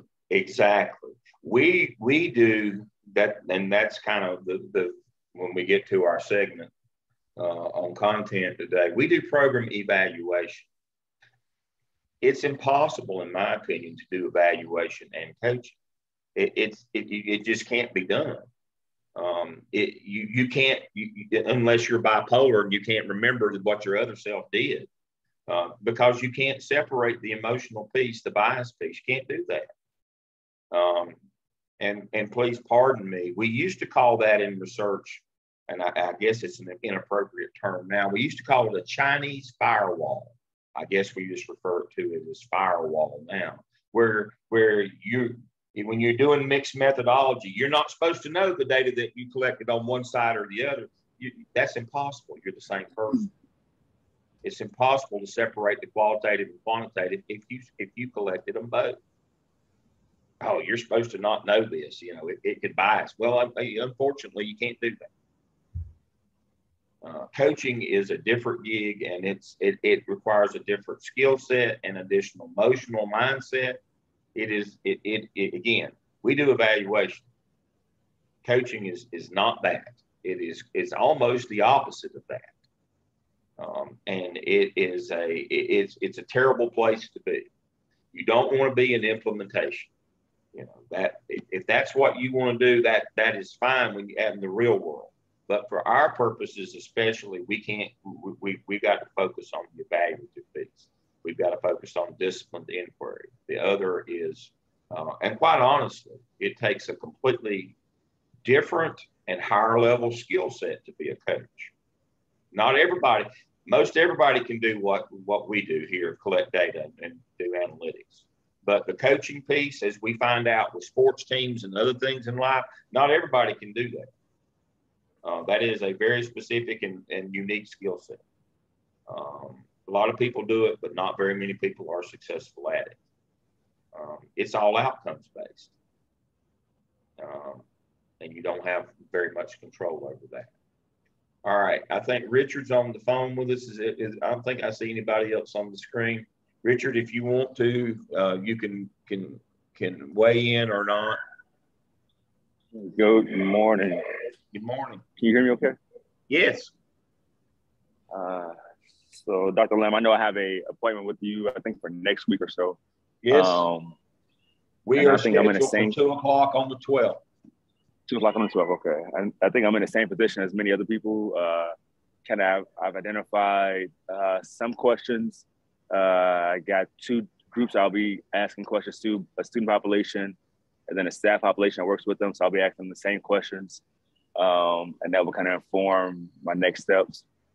And I guess I can go through those 5 questions and how they're asked when we talk on the 12th. Yes, that's great. All right, did I miss anybody this morning that's with us today? All right, so yeah, I think we've got everybody. Well, it sounds like we're all underway. We know where we need to be. You know whether you need to show up in 3 weeks or not. That's up to you. I'll be here. I'll be recording. I'm going to be sharing that recording with some other folks as well. that need instruction in this. And so I'll try to have a real lesson plan. All right. So we went a little long on this one, but I was glad to hear from all of you. 5, 10, 15, 10 till. We'll be back at 10 till. Thank you.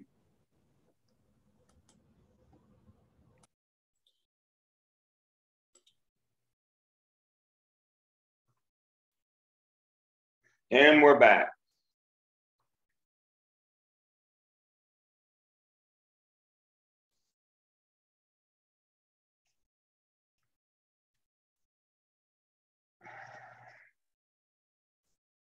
All right. I want you to talk about our 2 outside reading books for this semester. Let me share my screen. All right, so our outside reading books this semester, one was just kind of written for lay people. It is the seminal work that introduced data analytics to the world. Came out in 2007, that's 15 years ago. It had been going on for a while then, but this was kind of the introduction to data analytics and how it affected society and day-to-day life. Ian Ayers is a law professor at Yale, but his background is in data analytics. His undergraduate is from MIT. And so he wrote a book called Super Crunchers.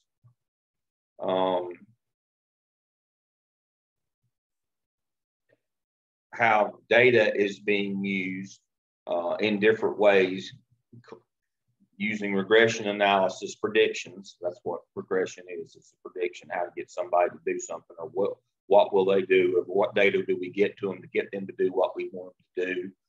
It's used in marketing to sell you products. It's used in fundraising. Like I said, they send me the picture of them dogs. They're trying to get me to do something. They're predictive. What will trigger somebody to do something? That's when I was referring to earlier. Matching works with people who give small amounts to get them to give the first time, the straight matches. Threshold giving works with big donors to get them to give more. The notion of threshold matching is the data tells us that those people already give. You're trying to get them to give more. Straight match is to get people to give the first time. That's young people who we're trying to get started in giving. Those are different samples of the same population. And the messaging, the targeting, the things that we're trying to get them to do, we have to send them a different message. That's the notion of, that's what Super Crunchers tells us. Clinical, trials and regressions are what we do. Let me stop my share. Anybody, talk to me about the positive sides of super crunching of data analytics. Somebody tell me something positive about data analytics.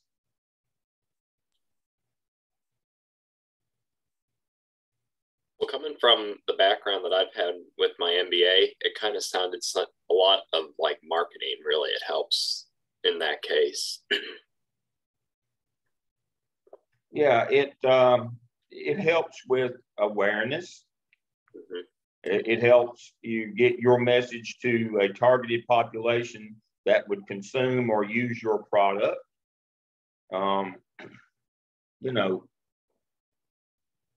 Played in a golf tournament years ago, and one of the prizes was a bottle of shampoo, and somebody said, "Look at that, a lifetime supply for you. One bottle will do me." And so I am not the target population for a shampoo commercial. Conversely, I get, according to the websites that I visit, I get targeted marketing for all kinds of things that I might be a consumer for. And sometimes it helps me with awareness or to know that something's out there, or something else to consider or to evaluate. And so it's a positive for business in that you can get your message to the people who are your most likely demographic to be a customer of yours. Somebody talk to me about a negative.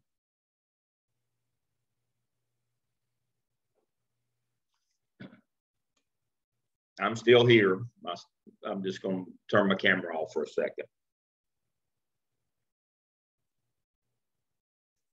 What is the negative of super crunching, of using data analytics? You get the truth. May not be what you want.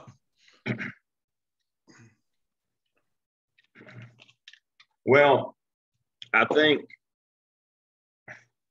the classic example is Cambridge Analytica. That was the group that did targeted marketing messaging through Facebook and other social media.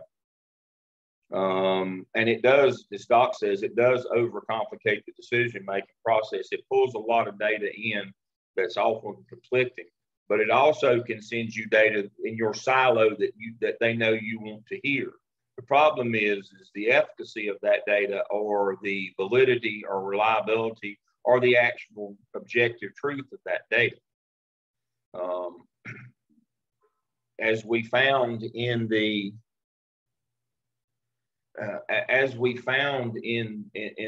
Cambridge Analytica, if you're not familiar with that, you should Google it and read that. We had, it was basically a disinformation campaign, sending information to people that was not true, it was not objective truth. And so, to Ben's an invasion of privacy, yeah, I mean that you get bombarded. That's one of the negatives. Collecting data from people without them knowing it, or discreetly or unethically, that's part of it too. Exactly. Tracking your devices, feeding on your biases. That Talia brought that in. Yes, they feed your insecurities, your biases. That they target your silo. I've talked about gathering your information from one source, whether it be Fox or whether it be MSNBC. You're in your silo, and it becomes confirmation bias. They direct information. The fellow that went to the pizza parlor with a gun from North Carolina because he believed that they had a child sex ring. Feeding on your insecurities, your biases, feeding you false information to try to get you to make the choice that they want you to make. That was the whole notion of Cambridge Analytica. It wasn't, the issue wasn't that they were sending out information. The issue was they were knowingly sending out false information to try to get, to try to get you to make a political vote or a decision based on disinformation. That was the whole notion of Cambridge Analytica. They used super crunching for evil rather than for good. And therein lies the problem. When you get in silos, what is objective truth, not personal or political? So Cambridge Analytica is an example of political truth. Had nothing to do with objective truth. It was political truth. We want you to believe this in order to influence you to vote for that. So that's an example of using data analytics, super crunching numbers, gathering data. And again, how you get people's personal information, that's an ethical issue. Do they know they're being tracked? Do they know that there's GPS in their phone and it's feeding data back? Did you know that Facebook was collecting your personal information and feeding it to people for supposedly marketing campaigns to sell you a product, but also to sell you on disinformation? That was a part of that as well. It was mainly through fake Russian bots directing, false information to you, doing those kinds of things. That's the bad side of it. But you have a responsibility as a consumer not to get in those silos to begin with, where you're susceptible to disinformation. And one of the things that getting in silos does, it warps your perspective of what's normal or accepted in society. One of my favorite stories to tell is from my favorite movie of all time. I have a couple of favorite movies. One of my favorite movies is Forrest Gump. because it's kind of like an anthem of my life. I am of that age. I remember all of those things and lived through them. And the other of my favorite movies is kind of an obscure movie called North Dallas 40. It was a book by Peter Gent that I read years ago. But the reason why it resonates with me, North Dallas 40, is about football. Now, it's a professional team. It's a thinly veiled reference to the Dallas Cowboys, but it's also much the experience that you get if you play major college football. It's the same thing. It's from that era. Steroids, pain injections, those kinds of things, all the bad side that nobody wants to talk about or remember, that you pay for later in life, all the dumb things that you did, during that era and the excesses, but you have such a warped view of the world. You're in your silo, and the part of the movie that resonates with this is the quarterback, who's played by Mac Davis, and the receiver, who's played by Nick Nolte. It's basically, the movie is about Nick Nolte, but they go to the whirlpool the Monday after the Sunday game. You go to the ice bath. And Mac Davis is telling all this, overtly sexual and perverted stuff that went on the night before after the game. And Nick Nolte's telling him, man, I don't want to hear that. And he's told all this perverted and weird stuff. And he says, and Mac Davis' response is, but wait, you got to hear the rest, because then it got weird, as if the stuff that he had just told him was not weird enough already. But again, it's from his perspective, his warped view of, in that silo of what is normal behavior. And that part in that movie is a classic for confirmation bias, being in a silo, not understanding that what you've just described is in no way should be a part of polite society. But because his perspective as a professional athlete was so warped in terms of what's acceptable in society, that the contradiction of wait, and then it got weird. He didn't think there was anything abnormal about what he had just described. That's the problem with getting in silos. That's the problem with not understanding the bigger context and having sources that are valid and reliable, and not going down the rabbit hole of and being fed all of this disinformation, that it warps your worldview of what is normal, what is acceptable. Politics has become the abject example of what I'm talking about. What was unheard of behavior 20 years ago is now the normal. But because we don't have perspective, we're not disciplined in our inquiry. We let our biases take over. That's how we get down the rabbit hole. And that's the problem with super crunching is that it plays on our biases. It plays on our silos. It plays on that rabbit hole that we're down, and it feeds us the information that we want to hear. So that's now the negative side of data analytics. And the classic example, and you should do a little reading on, is Cambridge Analytica, what they did during the election cycle of 2016. The use of Russian bots, disinformation, those kinds of things to get people to consume their product and make a decision. All right, let's talk about the other book that we did this time. We talked about, this was more an academic book. This was most specifically to help you with your consultancy project. It's kind of a how-to.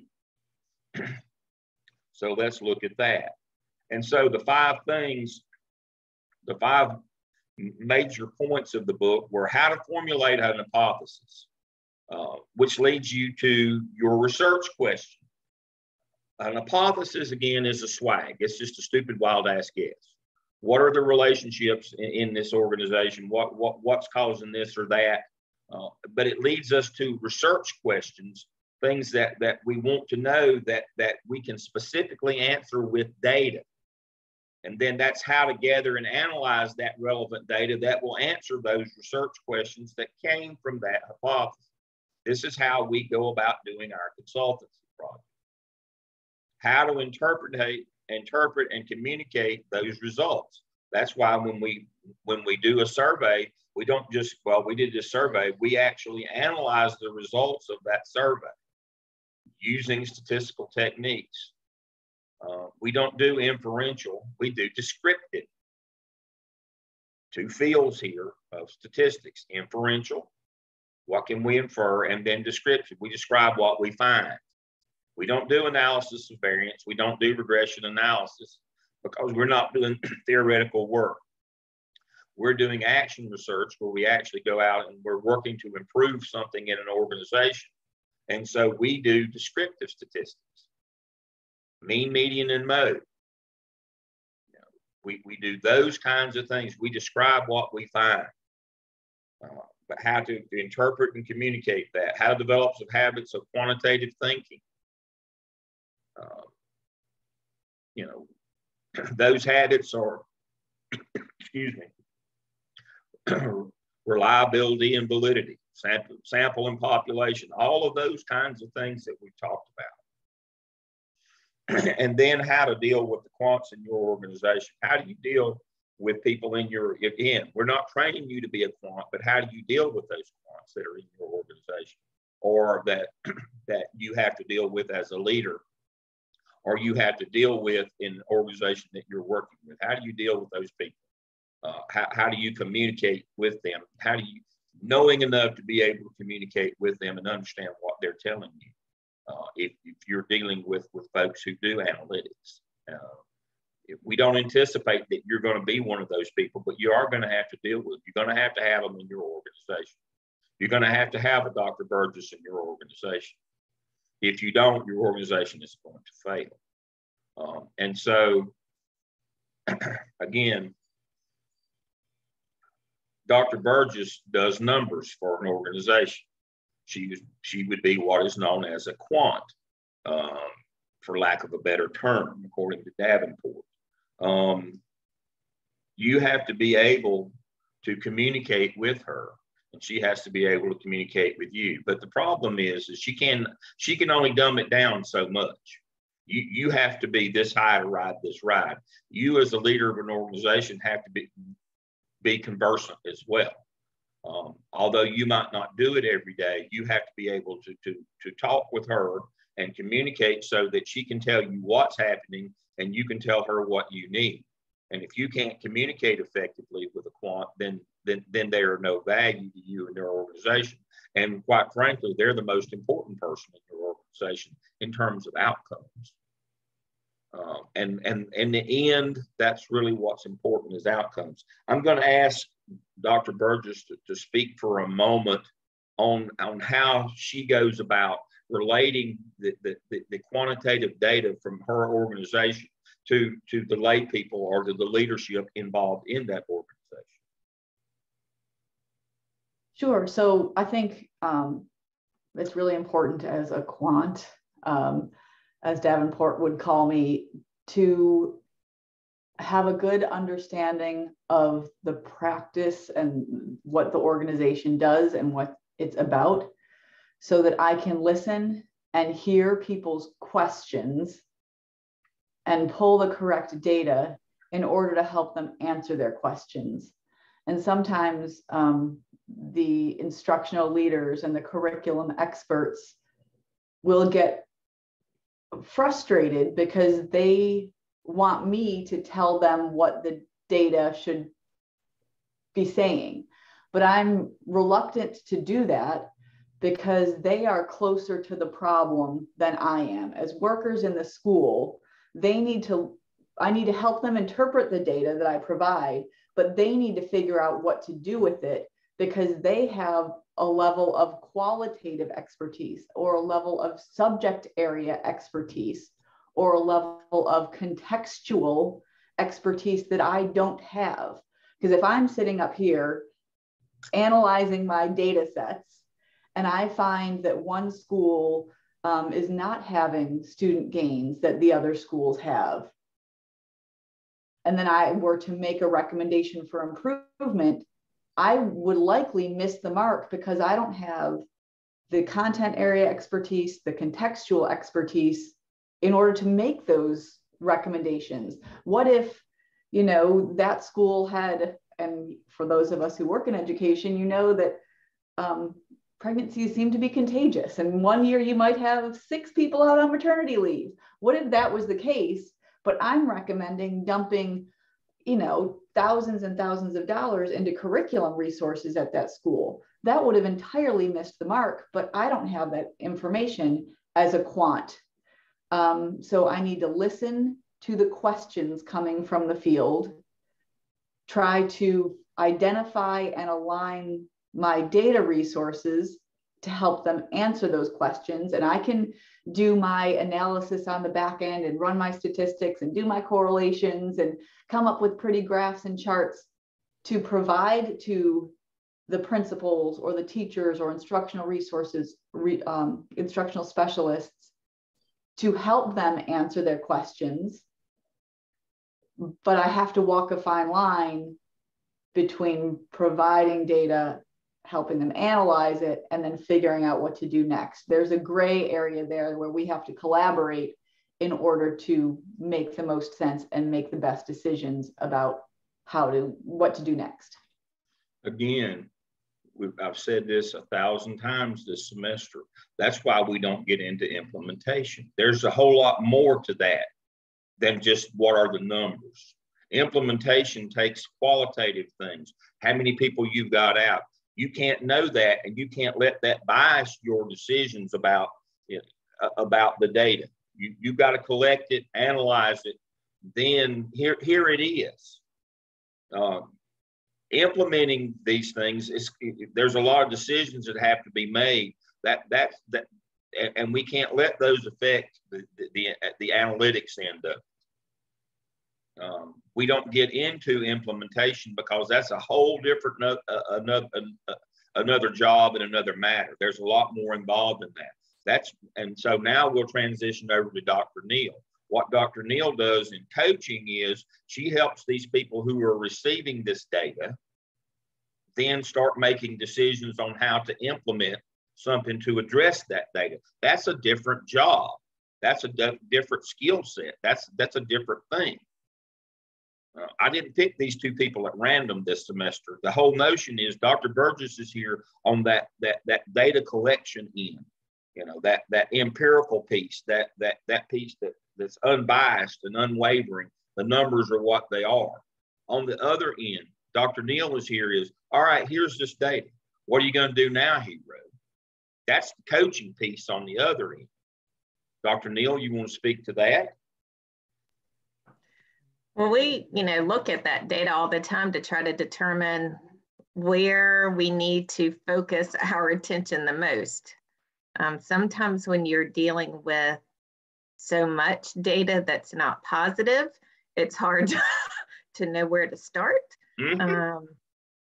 But there's also a lot more, even like what Dr. Burgess addressed, there's a lot more to the data than just the data. There are lots of circumstances. Right now, we're talking about, if we don't see growth, well, there's also this huge issue of lack of certified teachers. We're dealing with schools that have less than half of their staff are certified. So it's digging deeper and deeper and then trying to come up with an action plan on how to address it. Exactly. And so Davenport's book is a kind of a how-to, but it also should amplify the point that in organizations, you've got numbers people like Dr. Burgess, but then you have to have leadership people like Dr. Neal who can take and either as the leader in the organization or the person that's working with that leader, how to interpret that and use situational factors to develop a plan going forward. And that's why we never get into implementation, because we don't know what those situational factors are. That's another job. That's a long-term commitment. We're in and out. We go in and get data and give them our recommendations and develop them an action plan. Now, whether or not that action plan fits or they implement it, we just need to give them something to work off of. Here are some suggestions of things that you could do based on your data, but we don't ever get into the implementation because there's so much more involved in that. Now, as a leader, you've got to know both sides of this equation. You've got to know both sides of this coin. Here's my data piece. How do I get clean data? What we call clean data. That means it's valid and reliable. How do I get clean data that's actionable? How do I get it? Well, I've got to have research. I've got to know what I want. Hypothesis, research questions. What data will answer these questions? Do my analytics. Here's what I found. All right. Then on the leadership end, how am I going to get this? What does this mean? And Dr. Neal said something very, very significant there, very important. I've got all this negative data. Where do I start? And one of the things that we see, especially in the school business, the K-12 business, is the data is so overwhelming, we don't start. It's like, this is just so much. I can't deal with it. I'll just ignore it. But we can't allow that. Back to the sandwich method that we talked about. We can't say, well, because all of it is negative, the quant person can't say, well, since all this is negative, we'll go find them something positive so they won't be overwhelmed. We can't do that. That's on the other end. That's on the backside. That's on the implementation. Our data has to be clean. Our data has to be clean. We can't find things that aren't there just so that we can salve somebody's conscience or make them feel good. That's not what we do on the quant side. And so, I've harped on this, to the point where Deol, you beat this, but this is the biggest problem in data analytics. This is the biggest problem in data is that our data is not clean. It's biased. It's in a silo. It's not normative. It's fill in the blank. All the bad things about it, because we're too focused on the other side. As when we're collecting data, or when you're in an organization and you have people that work for you that are collecting data, you've got to make sure that you tell them and you enforce the notion of find what you find. Don't go find me data that supports my narrative. That will only make things worse. Don't be like the folks from the summer C programs. Go find me data that says this program is working. That's not what I do. That's the argument for you to make on the other end. My job is to go find you what I find. You said that you were going to improve grades, attendance, and behavior, then I'm going to measure grades, attendance, and behavior. Now, if it comes out good, good for you. If it doesn't, I'm not going to change what I find. Now, the solution to that is don't have me go find it or live with what I find. Well, we can't live with what you find. Well, then we'll part friends. And so that's the notion here, and that's what you should have taken from those two books. Any final thoughts that you have for me on those two books? Anybody that would like to weigh in on those today? I specifically, I'm gonna call on Reed specifically. Reed's not in education. That doesn't mean that he doesn't employ educational tactics to train, the folks that he works with in his job. But speak to what lessons that you did or didn't take away, Reed, from these two books. And I'm picking on him specifically because he's not in education. Anything you can take away from them? Well, I think actually a big part of the police department is education. We have to do a lot with like teachers continuing education. We have to do a lot of stuff that is background with legal stuff. So they do track numbers, but the numbers in the police department aren't tracked as like you guys do. Like when you do an assessment on an employee, we do more of like assessments on are we adjusting crime rates. We're not, is this employee being successful or unsuccessful? It's more like, are we moving the needle for crime? Or are we moving the needle for, abuse situations? So as far as for the books, a lot of this stuff was sort of new to me as far as looking at a lot of it, because we don't really use it day to day.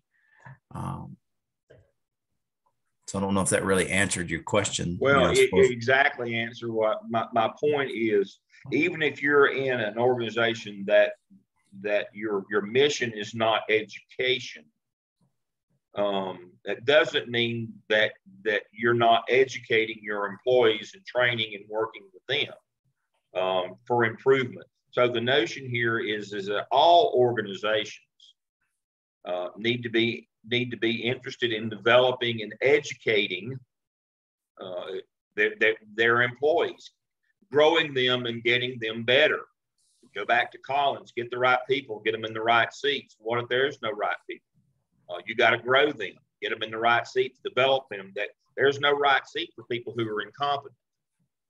You got to make them competent. That and a lot of the data analytics is it's not so much about just improving scores in schools. It's making a good number go up or a bad number go down. That's the whole notion of what we're trying to do in action research. Let me say that again.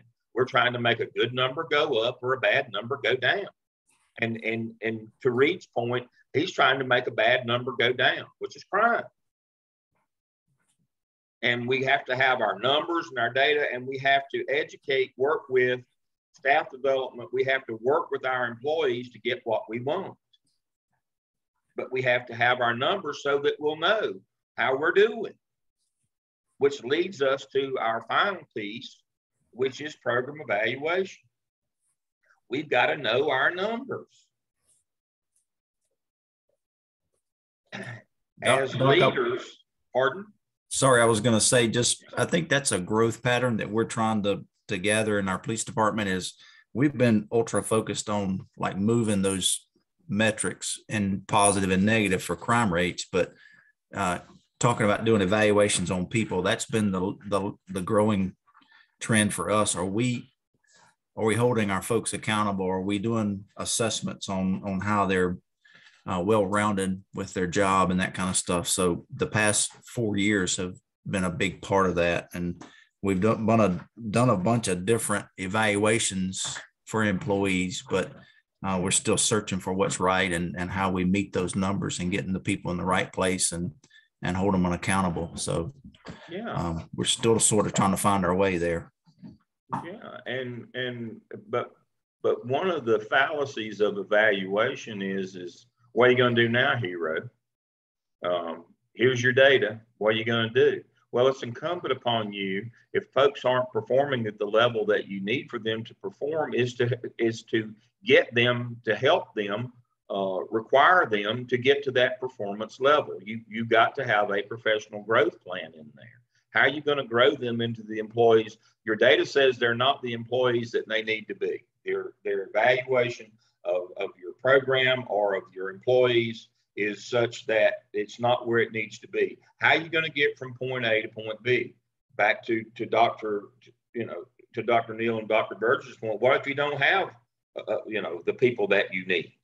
What if they're out on leave, or you got subs, or you got non-certified people? What if you have people who haven't been trained well? What are you going to do now? You can't just be a revolving door. You can't just fire them and get more. Well, you can get more, but they aren't any better than the ones you had last time.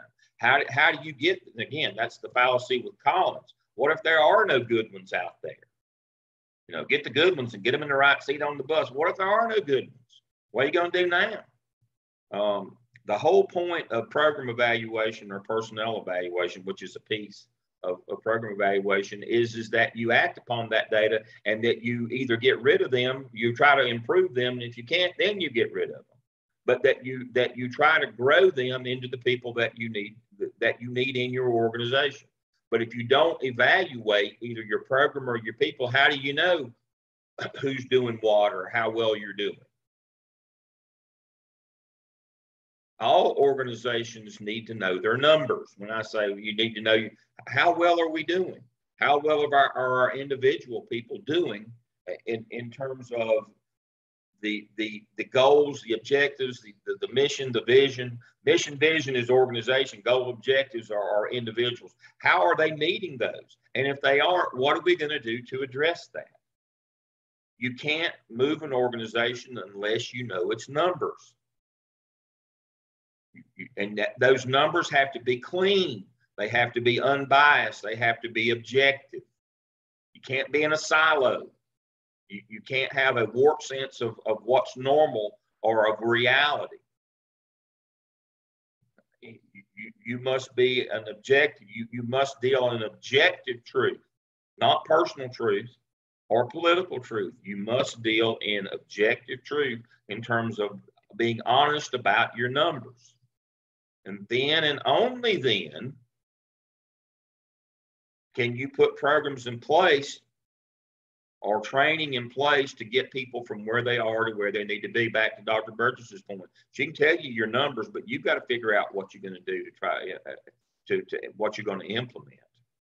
The numbers people can only tell you what your numbers are, but as the leader of the organization, you have to be able to take those numbers and then make them actionable. What are we going to do to address these? These people or these programs are not performing as needed. What are we going to do? But we've got to go out and evaluate. Now, the biggest mistake that I see people make in evaluation is not knowing what formative assessment is. I've harped on this before. Again, today's the greatest hits day. Back to that again. People don't understand what formative assessment is.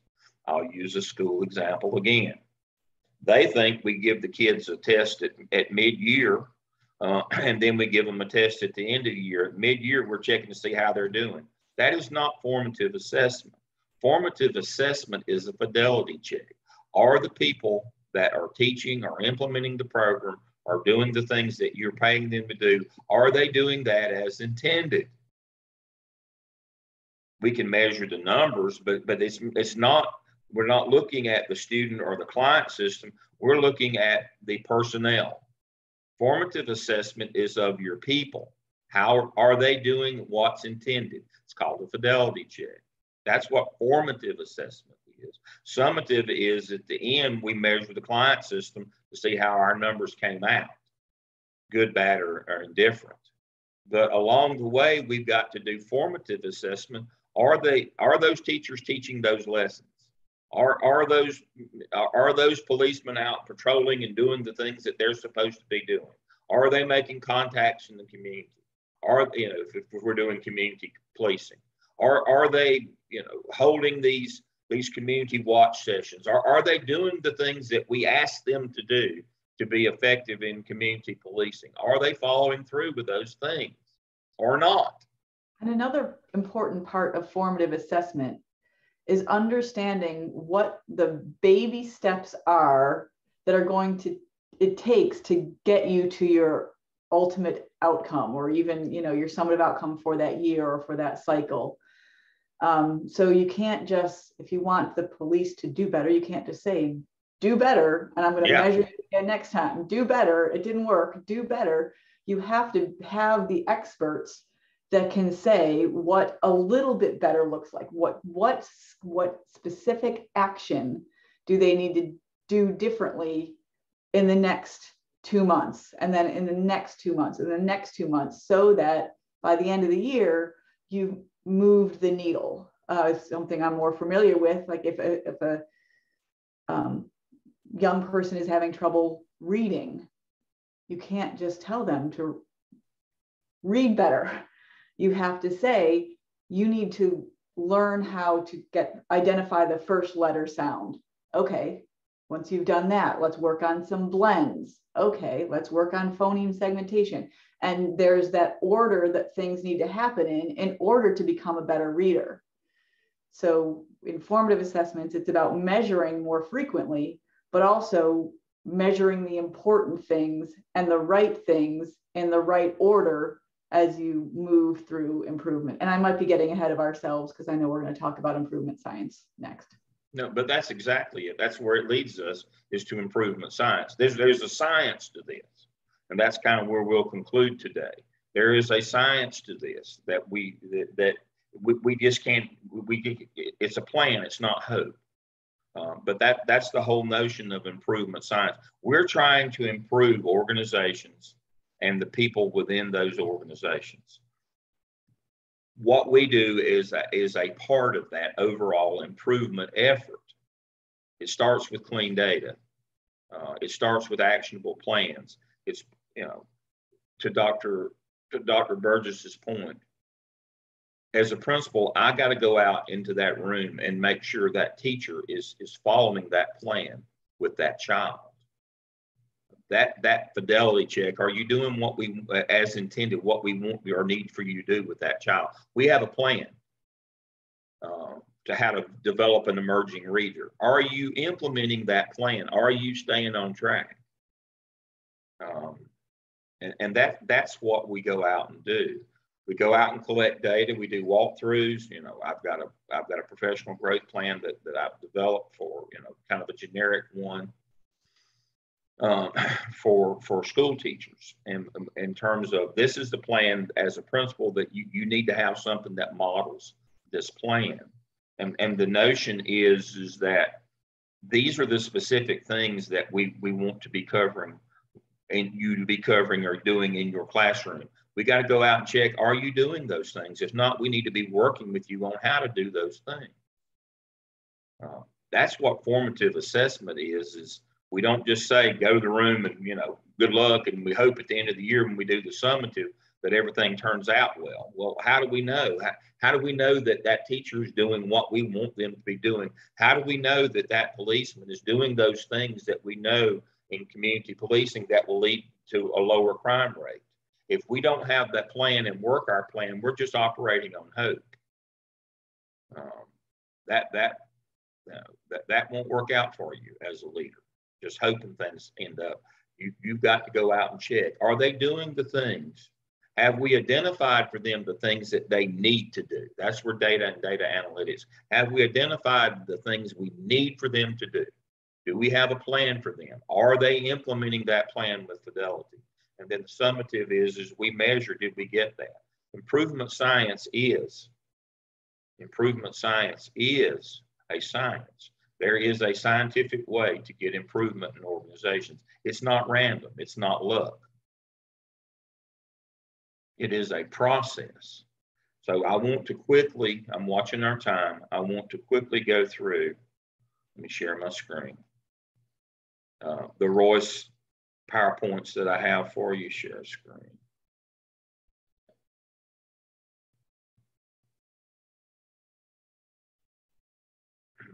Get some of this stuff out of the way here.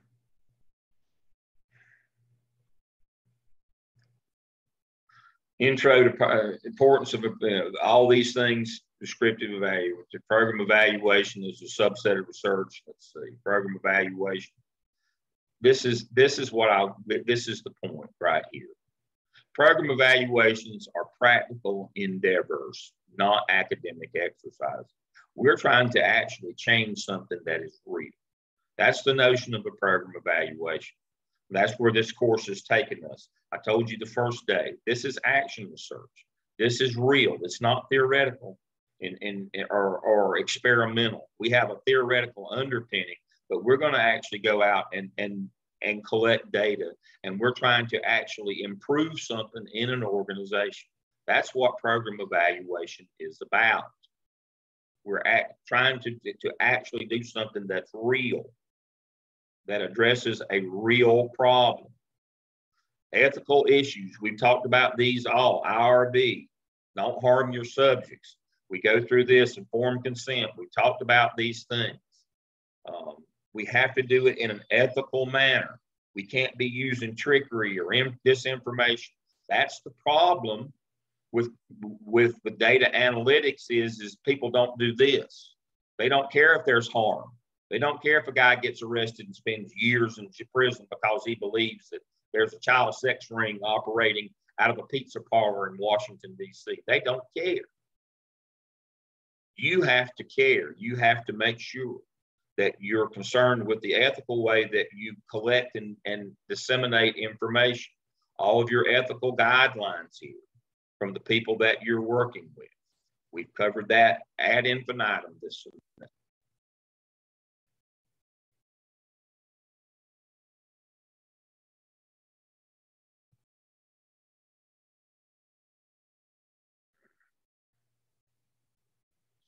We've talked about quantitative and qualitative, mixed methodology. We know that quantitative,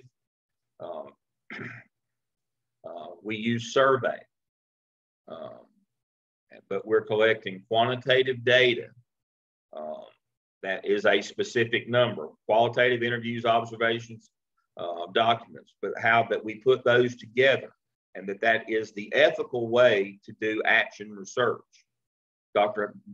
Burgess highlighted that. Yeah, we can go out and get you your numbers, but before you start trying to put things in place, you need to collect some qualitative data as well, because that's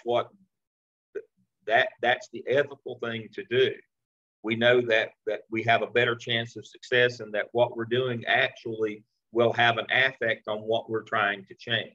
In action research, we must use mixed methods, quantitative and qualitative, as the ethical researcher.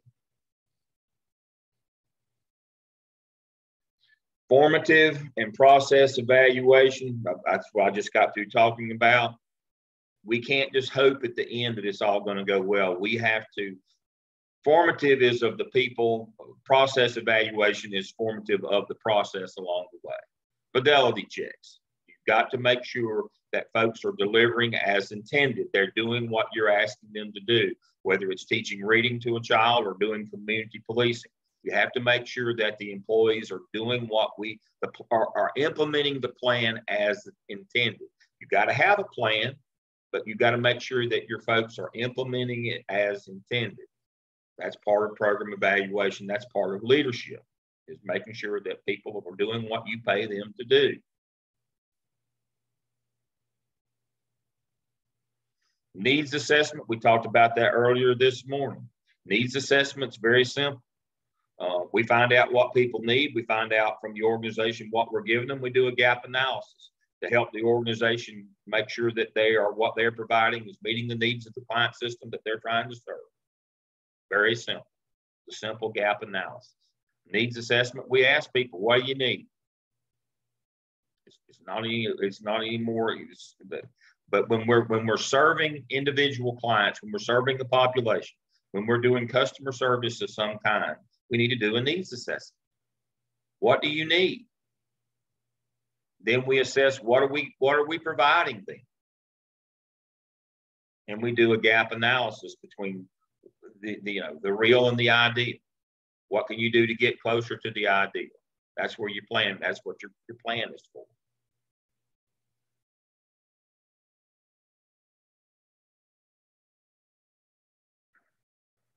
Writing evaluation, proposals, reports, journal articles, not really, I may ask some of you to do a 2-page journal article later on down the road, a couple of years from now. But the notion here is your reports. We find what we find, period. We don't sugarcoat it. We don't find something positive so we can do the sandwich. The notion here is we write up what we find.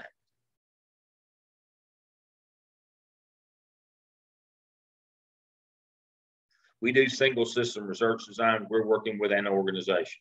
We're not doing multi where we're doing a theoretical, trying to, to just simply add to the volume of knowledge in a particular discipline. We are focused on a single system. That's the whole notion of program evaluation and consultancy. We're working on a single system design. We're working with an organization. That's what we do. That's what action research is. It has both quantitative and qualitative, just as I told you, used to evaluate an individual or organization. That's the whole notion here. It's real. It's not theoretical. Client satisfaction, we talked about satisfaction surveys. Again, we go back to satisfied, dissatisfied. Remembering we don't do a neutral category. Remembering client satisfaction is not, you know, it's not really on a continuum. You either you are or you aren't. To what degree? There's very little neutral there. Client satisfaction surveys, you know, we're trying to get those. Net promoter is a client satisfaction survey, but it's a system. And it's basically, would you, the notion of, will you continue to use my service or recommend it to somebody else? But there's more to it than that. That's a very specific thing. But the notion of client satisfaction is that it's not a continuum. It goes back to Hertzberg. You are or you aren't. And that when we're collecting data, we have to collect it in such a way that we find out that we have people decide whether they are or they aren't, or they tell us. We can't provide a neutral category because it is not a continuum. That's the thing to remember about client satisfaction. It is not a continuum. Sampling, God, we've talked about sampling 1,000 times. You know, random samples, convenient samples, stratified samples is you know, we pull all the females out and we want to talk to them.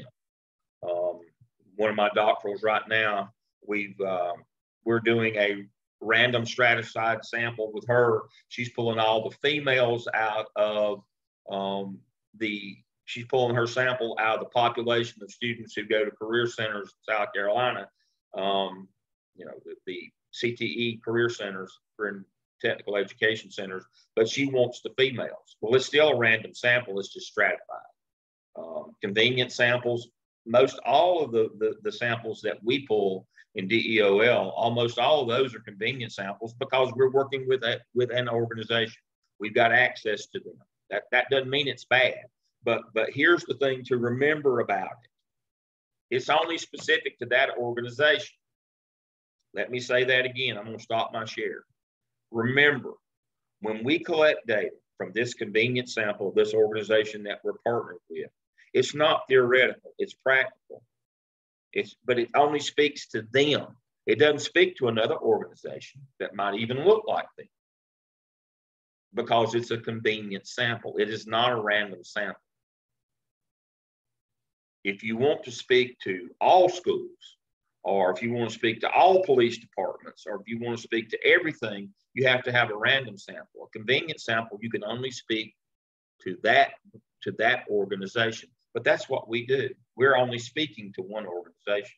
Beverly's not going to speak to Isothermal Community College. She's only working with Mitchell.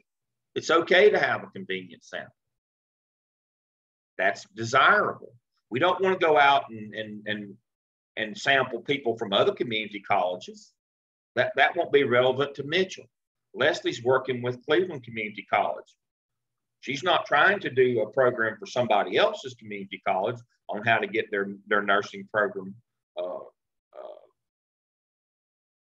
certified or to get them accredited. She's only working with the Cleveland Community College's nursing division. So it's appropriate that she has a convenient sample. It's not always a bad word. It is how we live in the consultancy world. But we have to remember, we can't speak beyond the organization or the group that we're working with. That's understanding sample and populations. We have to understand that. And as I talked about earlier today, if we pull a sample from even though this is a convenient sample, if we pull a sample from a bigger population, we have to run chi-square. If we sample everybody, we don't have to. We're just trying to make sure we don't hit an outlier group.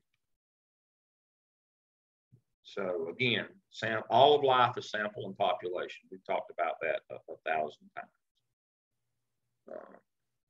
about how that works.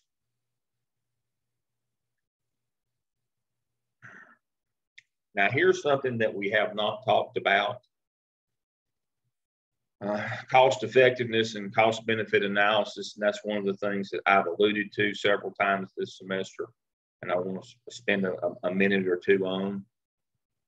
One of the things that we have to be cognizant of when we are collecting data is not sitting and be worried about what it's going to cost down the road to do these things.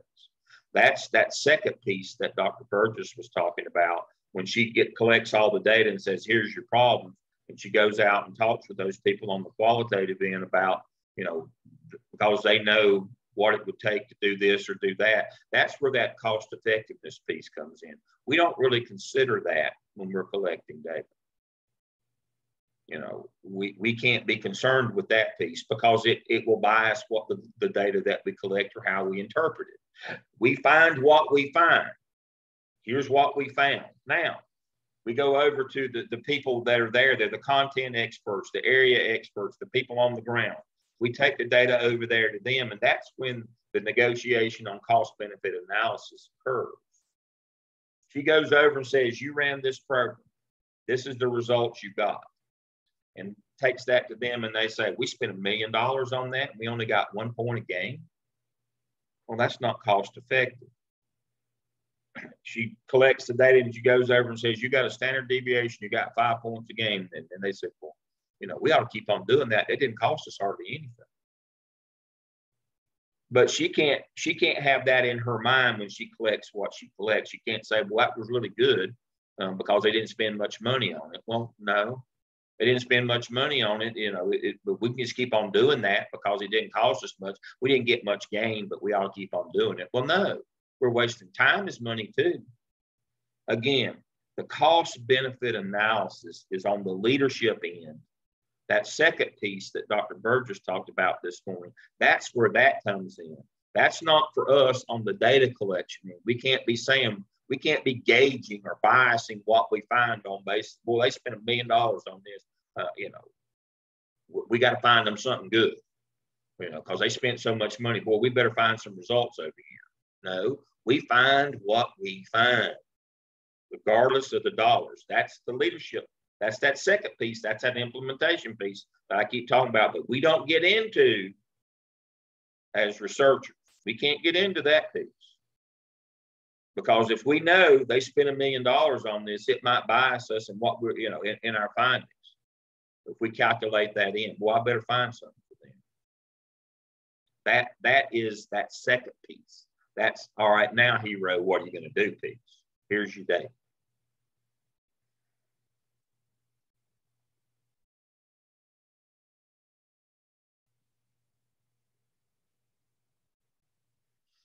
Group research designs, we don't do group research and action research. Please remember that. We only are focused on the actual organization that we work with. If you want to know about those, it's in the chapter here. But remember, we're only working, we're very specific. Measurement tools and strategies, we've talked about that, you know, that our instruments are valid and reliable. We've talked about survey. We've talked about our instrumentation, interviews, observations. You've had case studies. Our first case study was all about measurement tools and strategies because it was how do you relate the effectiveness of your organization. You got to have metrics. You got to have quantitative and qualitative data. It's all about your measurement tools and strategies. That's what that case study was all about. How do you survey? How to collect, you know, outcome data or quantitative data? How to use survey data? How to get qualitative data?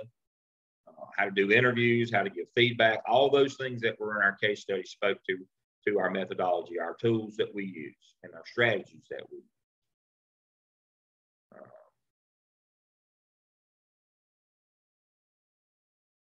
selecting the best evaluation measure for your project. That again goes back to your methodology, goes back to your research questions.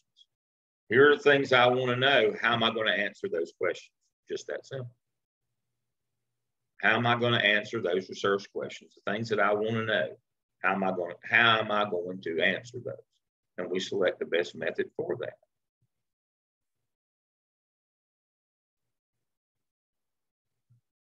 And then there's a chapter on pragmatic issues. A lot of the things that I've talked about, bias, you know, going down rabbit holes, getting interested, all these different things that are real, pragmatic issues, fidelity, and why is fidelity so important? Well, it doesn't matter how great, it doesn't matter how good, that's the slide I want you to see. It doesn't matter how good our data is and our action plan is to try to help this organization improve. If they don't implement it as intended with fidelity, we've wasted all of our time. That's kind of the bottom line. That leads us, it's going to lead us into improvement science here.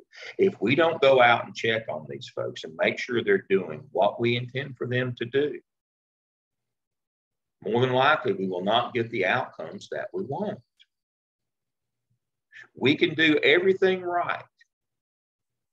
No bias, reliable, valid instruments, data, analyze it properly, the whole deal. Develop an action plan in consultation, the qualitative piece with the leadership of the organization, the cost benefit analysis, we've got it all. Here's what we're going to go do. We hand it to the people that we've employed, but we don't go check to see if they can or are doing it. And we don't know if it's because they don't want to do it or they can't do it. That professional growth model piece of it. They don't know how to do this. If we don't go and check, we don't know. And that's just hope. And at the end, we don't end up with the outcomes that we want, which leads us to our final, the final piece. And yeah, Dr. Burgess did the reveal today, thankfully, is Carnegie Foundation Improvement Science. The whole notion here is what we've been attempting to teach you this semester is the 6 core principles improvement. Trying to get to, what we're doing is not theoretical, it's real. We're trying to get an improvement in an organization. That's the whole notion of what we do. It's not a theoretical exercise to further the body of knowledge in a particular discipline. We're trying to make a good number go up or a bad number go down, period. That's our whole notion. We're trying to positively impact the lives of others and organizations, and through that, the lives of others. The problem is to make the work problem specific and user centered. What specifically is the problem we're trying to solve? And engage the key participants. That's what we do. That's the whole notion of what we do. Variation in performance is the core problem. The critical issue is not works, but what works for whom and under what set of conditions. Again, we have to make sure we know that our people are doing what they're supposed to be doing as intended. And if they can't or won't, if they won't, we get somebody new. If they can't, we try to improve them. But variation in performance is the core problem here. We're not getting what we need. We're not getting the desired outcomes. We have a variation in performance. That's what we're seeking to address. That's why we do fidelity checks. That's why formative assessment is so important. See the system that produces the current outcomes. It's hard to improve what you don't fully understand. Go out and see how the local conditions. That qualitative piece is as important as the quantitative piece. We do mixed methodology for a reason. You need that qualitative data. We can not improve at scale what we can't measure. We have to be able, our research questions have to be measurable. We have to have instruments where we can go out and measure. We can collect data.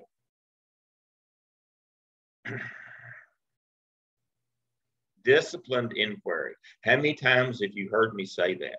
We have to be disciplined in our inquiry.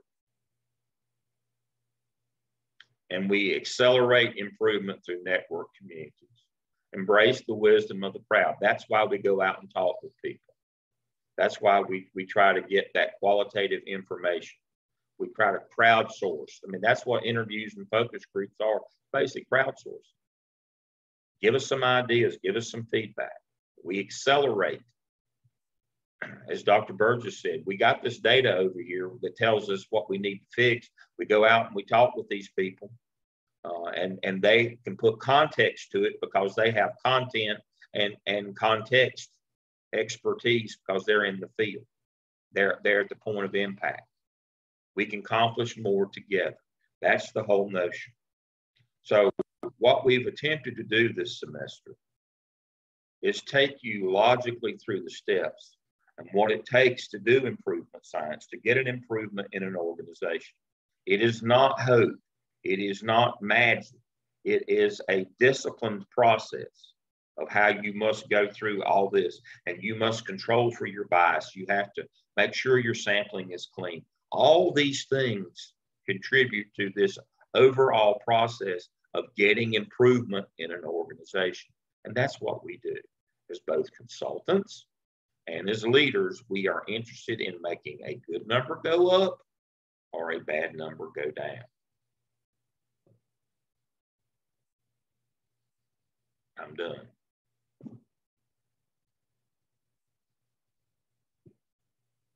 I told you everything I know and some of the things I did. I'll be back on. Dr. Burgess and Dr. Neal probably won't be, but I'll be back on in 3 weeks. And we'll do probably, I don't know if it'll take the whole time, but we'll work through all the different things in Qualtrics. It's more of a work session. You'll be able to ask questions. You can have your account up and running, and you can do things. If you want to know more about Qualtrics, be with me in 3 weeks. In 4 weeks, you have 30 minutes. Yeah, that's the 23rd. 3 weeks from today, I'll be back on to do that. As I told you, I would give you 4 weeks. You get 4 weeks. We accelerated, and of course, we do every semester. We went every other week. But you have now you have 4 weeks to put your final presentation together. You have time to concentrate, sit down. You don't have to worry about anything other than get your presentation done. We've gone over that. What do you recommend we've done for the Qualtrics class in order to be prepared? You need to establish your account. Let me show you that right quick.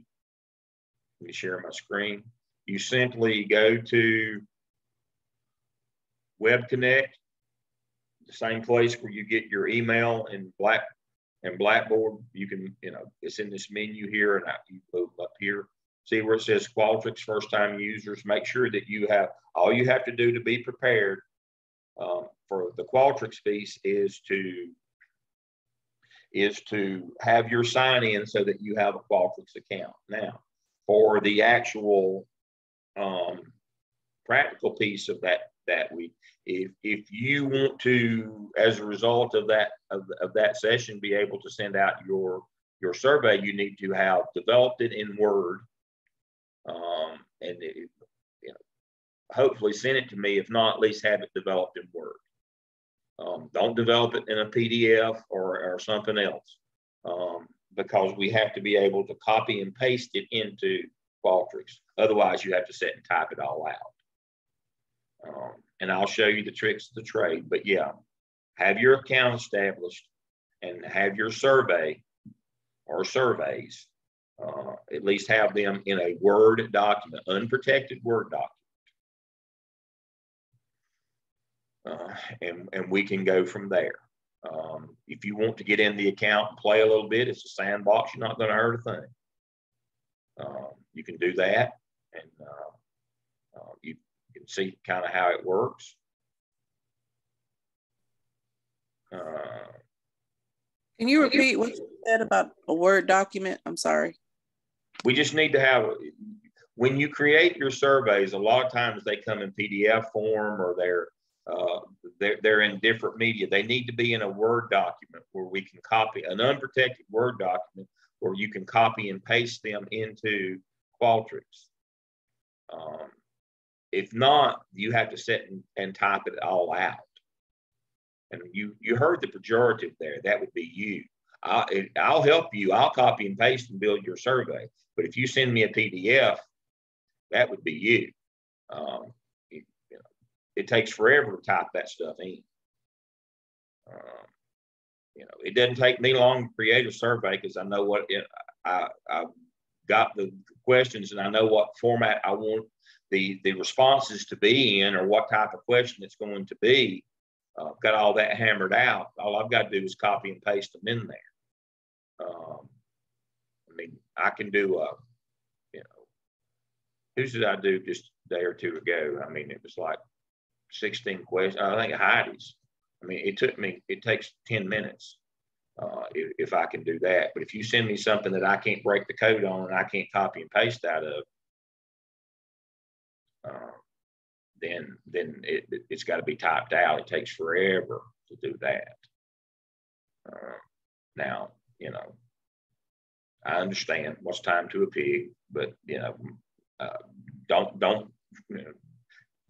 let something take 3 or 4 hours. It can take 15 minutes. Again, it's about learning to be that. And so it's time for the closing story. We're going to end early today. It's time for the closing story, and then I'm going to let you folks. And so the closing story is not the greatest story ever told. It's the story of the greatest story ever told. And so you may have heard this one before, but it's absolutely a true story. And the point of the story is, how will you spend your time in your life? Will you spend your time just drifting off the work of others, or will you add impact to other people's lives? The whole notion here is you can't just hire people in an organization as a leader and send them to their workstation and hope for the best. You have a responsibility to grow and develop them. You have a responsibility to be a servant leader. Let me say that again. You have a responsibility to be a servant leader. Please remember our motto at Gardner Webb is Pro Deo et Humanitate, service for God and humanity. That's what we are hoping that we are helping you become or training you to be, is that servant leader who doesn't just hire somebody and go down to and send them down to their workstation and never works with them or never gives them feedback or never works on professional development or improves them. And therefore their organization fails because their people fail. And so the story of the greatest story ever told is an absolutely true story. So I'm about a month away from retirement from 32 years of my original job. This is 10 years ago, 12, whatever. I'm about a month away from retirement. And we're doing our advanced ed accreditation for the district. And I have to show up, and I'm like, man, I'm out of here in a month. Why do you need me to come? Well, your division has got to go. All right, so we have to meet with the accrediting team. And so they have and so we prepare a kind of a fax, which is really a cheat sheet. These are the questions they're going to ask you during this session. And so we're with them all week long. And so it's Friday, and walk in, and the fellow that's leading the session, his name's Bill. He'd been a high school principal with me years before. I knew him from the business. And he walks in and he said, I've been getting scripted answers all week long from this group. And so we're going to go off script. It's Friday morning. I'm tired of these scripted answers. I want to hear some real answers. I'm like, oh, this can't be good. And so we're sitting around a conference table, and I'm on his immediate left. Table goes around, and I'm on the left. And so he said, we're going to start over here on the right. And said, what I want you to tell me today is what impact you have had on the people or that you work with or that you supervise, and the children. More importantly, the impact that you've had on the children of this organization. You know, the client system. And so we started, the first person in my group was the legal department, the attorney, had an associate general counsel, and she told how she had rewritten the handbook, and we'd done all these things, and, you know, split it into 2 handbooks, you know, code of conduct, and it reduced suspensions and kept kids in school, and all these wonderful things. Took her about 15 minutes. Well, the next person was the, you know, assistant superintendent for exceptional children.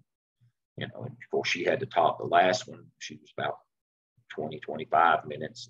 All the things they had done, exceptional children, to try to get, you know, their IEPs met, and the parents involved and all that. And then the next one was, after that one was media tech, you know, the chief information, and it went on around the table. And the lady sitting immediately to my left was the gifted and talented executive director of Gifted and Talented.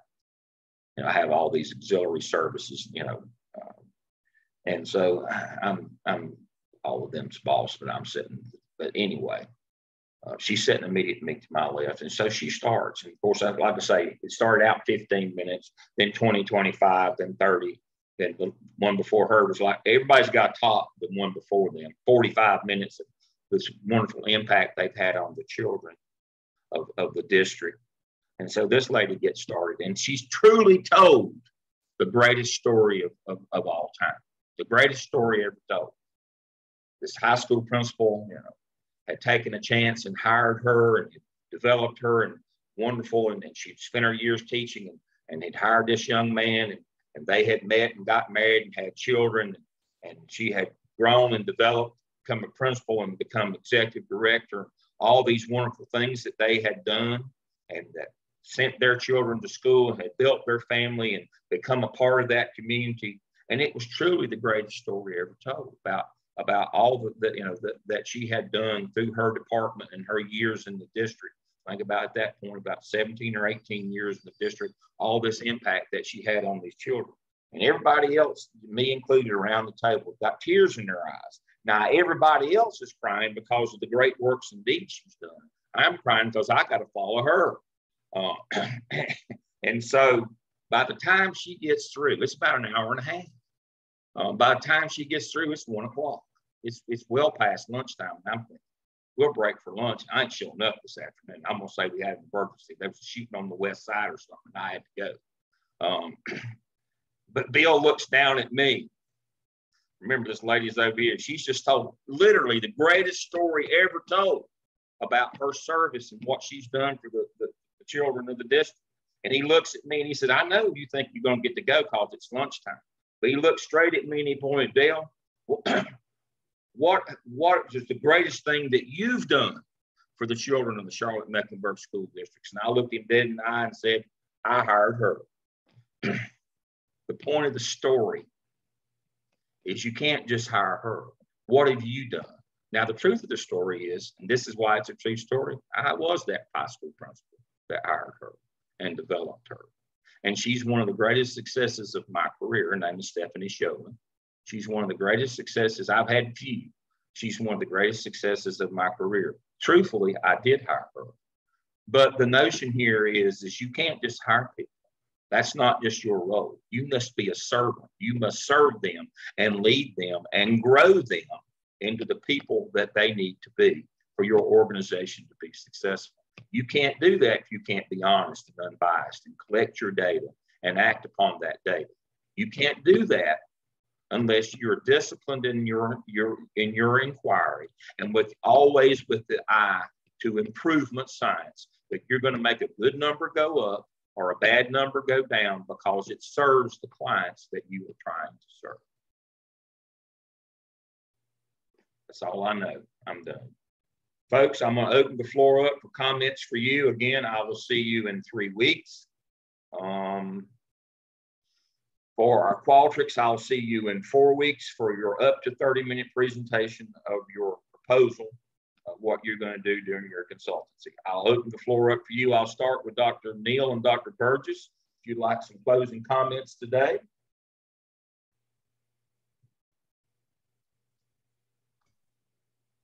It was a pleasure meeting with you all again today. If you need any help with your projects, don't hesitate to reach out, and we'll see you again soon. We look forward to hearing your projects. Absolutely. Anything from the class before we go today? Bertie, I sent you a link. It doesn't start till 1:30, but we can start at any time. So Bertie, I'll meet with you at 12:30. Is that good for you? Sounds good. Right. All right, closing comments from anybody? All right. I'll see you in 3 weeks if you come. If not, we'll see you in 4. Everybody have a good rest of your weekend. Dr. Lamb, there's a question. Okay. There's a question in the. Okay. Let's see. Oh, Dr. Lamb, there's a question in the chat from Joe. Okay, let me get. Thank you, Beverly. I was trying. You're welcome.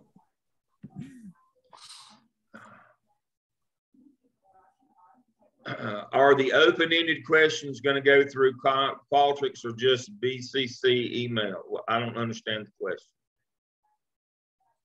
Okay, well, when we do the open-ended question, they got to go through Qualtrics as well. Absolutely. Okay, that's just what I need to know. Yep. Thank you. Yep. Thank you. Everybody have a blessed week. Happy Easter. Yeah. Blessings and prayers.